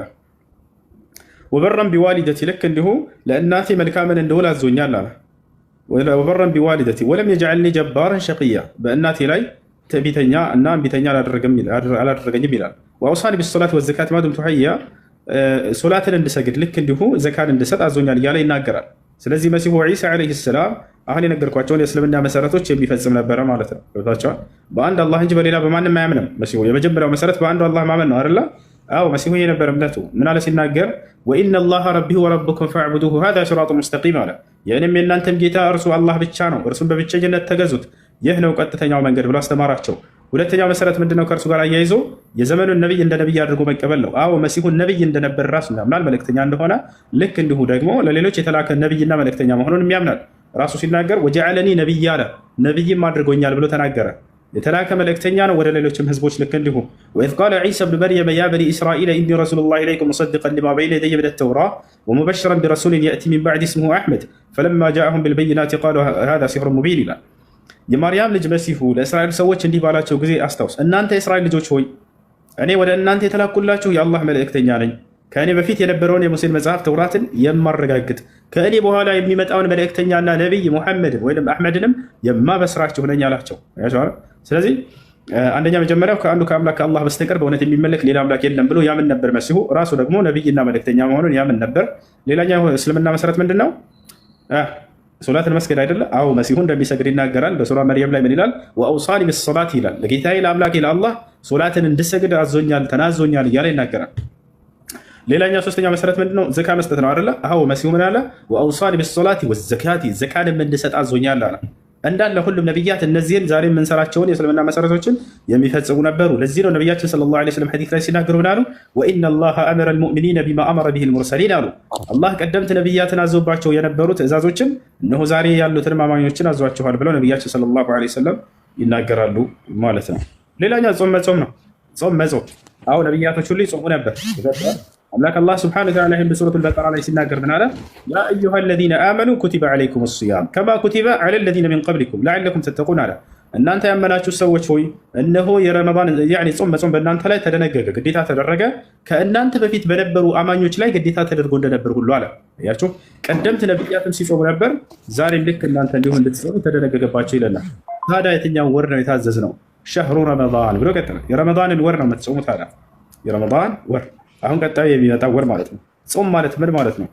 ጾም ማለት እንደ ቋንቋ አልኢምቲናዕ ራስን መቆጠብ እንደማለት ነው፣ ወይም መቆጠብ እንደማለት ነው። ራስን መቆጠብ ያ አንድ ሰው ሳመ ይባላል፣ ራስን ቆጠበ ማለት ነው። ወአውሳኒ ምናለች መርየም ዓለይሃ ሰላም በሱራ መርየም ላይ አላህ ሱብሓነሁ ወተዓላ ሲያዛት ጊዜ በመልአኩ ጅብሪል ዓለይሂ ሰላም አማካኝነት ኢኒ ነዘርቱ ሊረሕማን ሰውመን አን አስኩት ከምንም አይነት ከንግግር እንድቆጠብ ለጌታዬ ለአላህ ተስያለሁኝ እንድትል ተናገረች። الامتناع عن الأكل والشرب والجماع في نهار رمضان ጾም ብሎ ማለት እንደ ሸሪዓዊ ፍቹ ምንድን ነው?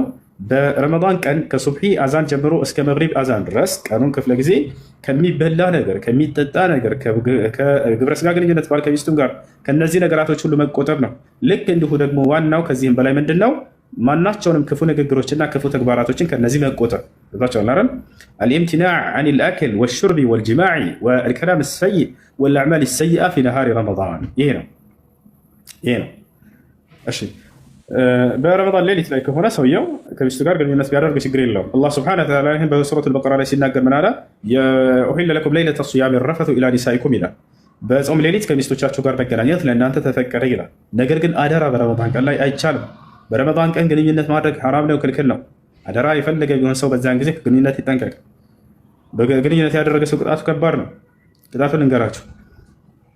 በነቢያችን ሰለላሁ ዐለይሂ ወሰለም ጊዜ አንድ ሰው ጥያቄ ሊጠይቅ መጣ። ነቢያችን ሰለላሁ ዐለይሂ ወሰለም እያስተማሩ ነበር። በራቸው ላይ ጃአ ረጁሉን ኢለ ነቢይ ሰለላሁ ዐለይሂ ወሰለም ቃል ያ ረሱለላህ ሀለክቱ ፈቃለ ለሁ ነቢይ ሰለላሁ ዐለይሂ ወሰለም ማ አህለከክ ቃል ወቀዕቱ ዐላ እምረአቲ ፊ ነሃሪ ረመዳን ፈቃለ ለሁ ነቢይ ሰለላሁ ዐለይሂ ወሰለም ሀል ተስተጢዕ አን ተዕቲቀ ረቀባ ፈቃለ ላ فقال له النبي صلى الله عليه وسلم هل تستطيع أن تصوم شهرين متتابعين فقال لا فقال له النبي صلى الله عليه وسلم هل تستطيع أن تطعم 60 مسكينا فقال لا يا شوف ወደ ነቢያችን ሰለላሁ ዐለይሂ ወሰለም ጋር መጣና አንድ ሰው ጠየቃቸው። በራቸው ላይ እያስተማሩ ነበር። ትውልድ ተሰብስቦ አንቱ የአላህ መልእክተኛ ሆይ ጠፋሁኝ አላቸው። ጥፋት ላይ ወደቅኩ ማለት ነው። ማ አህለከ ካሉት ነቢ ሰለላሁ ዐለይሂ ወሰለም ምንድን ነው ያጠፋኸው? ምን ጥፋት ላይ ወደቅ ካሉት ፈቃል ወቀዕቱ ዐላ እምረአቲ ፊ ነሃሪ ረመዳን በረመዳን ቀን ከሚስቴ ላይ ወደቅኩኝ አለ። ከሚስቴ ላይ ወደቅኩኝ ተገናኘሁኝ ማለት ነው። ነገር ግን ሰሃቦች ቃላት አጠቃቀማቸውን አያቸው። ወደቅኩኝ ወቀዕቱ ዐላ እምረአቲ ፊ ነሃሪ ረመዳን ነቢ ሰለላሁ ዐለይሂ ወሰለም ገብቷቸዋል። ምንድን ነው መውደቅ አላሉት። የገባቸው ናቸው እና ምንድነው መውደቅ አላሉትን ተረድተውታል። ወቀዕቱ ዐላ እምረአቲ ፊ ነሃሪ ረመዳን በጾም ቀን በሚስቴ ላይ ወደቅኩኝ ሲላቸው ጊዜ ገብቷቸዋል እና ወዲያው ወደ ቅጣቱ ገቡለት። ምን አሉት? ሀል ተስተጢዕ አን ተዕቲቀ ረቀባ ሴት ባሪያን ከባርነት ቀንበር ነፃ ማውጣት ትችላለህ አሉት። እንግዲህ ኢስላም ባርነትን ድምጥማጡን ሊያጠፋ የመጣ ሃይማኖት ነው እና በበርካታ ህግጋቶቹ ላይ ባሪያን ነፃ አውጡ የሚል ቅጣት አለው። አንድ ሰው ሲያጠፋ ጊዜ አያቸው እስኪጠፋ ድረስ ባርነትንም ይሄንን በርካታ ህግጋቶች ላይ ይሄን አስቀምጧል። ሴት ባሪያን ከባርነት ቀንበር ነፃ ታወጣለህ አሉት። ገንዘብ ካለው ሰውየው ይሄድና ባሪያ ከሚባል ይሄድና ይገዛና በቃ ነፃ ያወጣል። ወይም ባሪያ ካለች እሷን ነፃ እንዲያወጣ ይታዘዛል ማለት ነው። ፈቃለ ላ ሰውየው እኔ አልችልም ይሄን ማድረግ አለ። ወደ ሁለተኛው ቅጣት ሄዱ። ምን አሉት? ሀል ተስተጢዕ አን ተሱመ ሸህረይን ሙተታቢዐይን 2 ወር በተከታታይ ያለምንም ማቋረጥ መጾም ትችላለህ አሉት። ፈቃለ ላ ይሄንም አልችልም አለ። ሀል ተስተጢዕ አን ቱጥዒመ 60 ምስኪናን ለ60 ድሃዎችስ መመገብ ትችላለህ አሉት። ፈቃለ ላ ይሄንንም አልችልም አለ። ሶስቱንም አልቻለም። ሰውየው ጥፋት አለበት። በጾም ቀን ረመዳን ላይ ግንኙነት አድርጓል። ይሄ ሰው ከነ ጥፋቱ የሚያጠፋ የሆነ ከባድ ወንጀል ነው ያደረገው፣ የተከለከለ ነገር ነው ያደረገው። ሰውየው ግን እንዲጠፋ አልፈለጉም። ነቢያችን ሰለላሁ ዐለይሂ ወሰለም ከኃጢአቱ እንዲነጻ ሊረዱት ነው፣ ሊያግዙት ነው። አላህ ሱብሓነሁ ወተዓላ በቁርአን ላይ እንደገለጻቸው ወዩዘኪህም ብሎ ገልጿቸዋል። ከኃጢአታቸውም የሚያነጻቸው ነቢይ ብሎ ገልጿቸዋል። ከኃጢአቱ ሊያነጹት እንዲነጻ ይህን ሰው ሊያግዙት ነው። ምን አደረጉ? ነቢያችን ሰለላሁ ዐለይሂ ወሰለም ጠብቀኝ አሉትና ወደ ቤታቸው ገቡ፣ ሊያግዙት ነው። ቤት ገቡና ለ60 ሰው የሚመጥን ምግብ አጡ በቤታቸው ላይ። ነገር ግን በዘንቢል ትልቅ ዘንቢል የተቀመጠ ቴምር ነበር። ያንን ነቢያችን ሰለላሁ ዐለይሂ ወሰለም በተከበረው ክቡር በሆነው ትከሻቸው አንስተው ተሸከሙ። ከዚያ በኋላ ወጥ ወይን ተሸክመው አይነ ሳኢል አሉ። ትውልድ ነው ከፊታቸው ያለው፣ በጣም ብዙ ህዝብ ነው። ሰውየው ከሰዎቹ መካከል ተቀላቅሏል፣ ከሚማሩት ሰዎች። አይነ ሳኢል አሉ። የት አለ አሁን የጠየቀኝ ሰው አሉ። ፈቃለ አነ ያ ረሱለላህ እኔ ነኝ አንቱ የአላህ መልእክተኛ አለ። ተዓል እድኑ ሚኒ አሉት። ና ወደ እኔ ቅረብ አሉት። خذ هذا وتصدق به على فقراء بلدك ይሄን ይወሰድና ለአገርህ ለሚገኙ ለ60 ድሃዎች ሰደቃ አድርገው ويغفر الله لك يعني خطيئتك አላህም ይሄንን ኃጢአትን ስተትን ወንጀልህን ይምርልሃል አሉት። ይሄ ነው እና እንደአጠቃላይ ከዚህ የምንጠቀመው ምንድን ነው? በጾም ቀን ግንኙነት ማድረግ ከባድ ወንጀል እንደሆነ ነው። በጾም ቀን ግንኙነት ያደረገ ሰው የመጀመሪያው ቅጣት ዛሬ ላይ ባሪያ የሚባል ነገር የለም፣ 2 ወር በተከታታይ መጾም ነው የሚጠብቃችሁ ማለት ነው። ያለምንም ምክንያት ካልሆነ በስተቀር ማቋረጥ አይቻልም። ምክንያታዊ ከሆንክ ነው የምታቋርጠው። ይሄን ካልቻለ ሰውየው ደግሞ ለ60 ድሃዎች ይመግባል ማለት ነው። ይሄን ካልቻለ ሰውየው ድሃ ነው እንበል። ሰው ሁሉንም አልቻለም። ከሌለው የለውም ነው በቃ፣ ከሌለ የለውም። ወደ አላህ ሱብሓነሁ ወተዓላ ተውበት ማድረግ ንስሐ በማድረግ ኃጢአቱ ይማርለታል። ላ ዩከሊፉ ላሁ ነፍሰን ኢላ ውስዐሃ ይላል አምላክ። እኔ አንድ አምላካቸው አላህ ማንንም ነፍስ ከምትችለው አቅም በላይ አላስገድዳትም ብሏል። ፈተቁላህ መስተጣዕቱም በቻላችሁት አቅም አላህን ፍሩ፣ አላህን ታዘዙ ይላል። እሺ ጥያቄ ያለው ክርስቲያን ካለ መቀጠል ይችላል።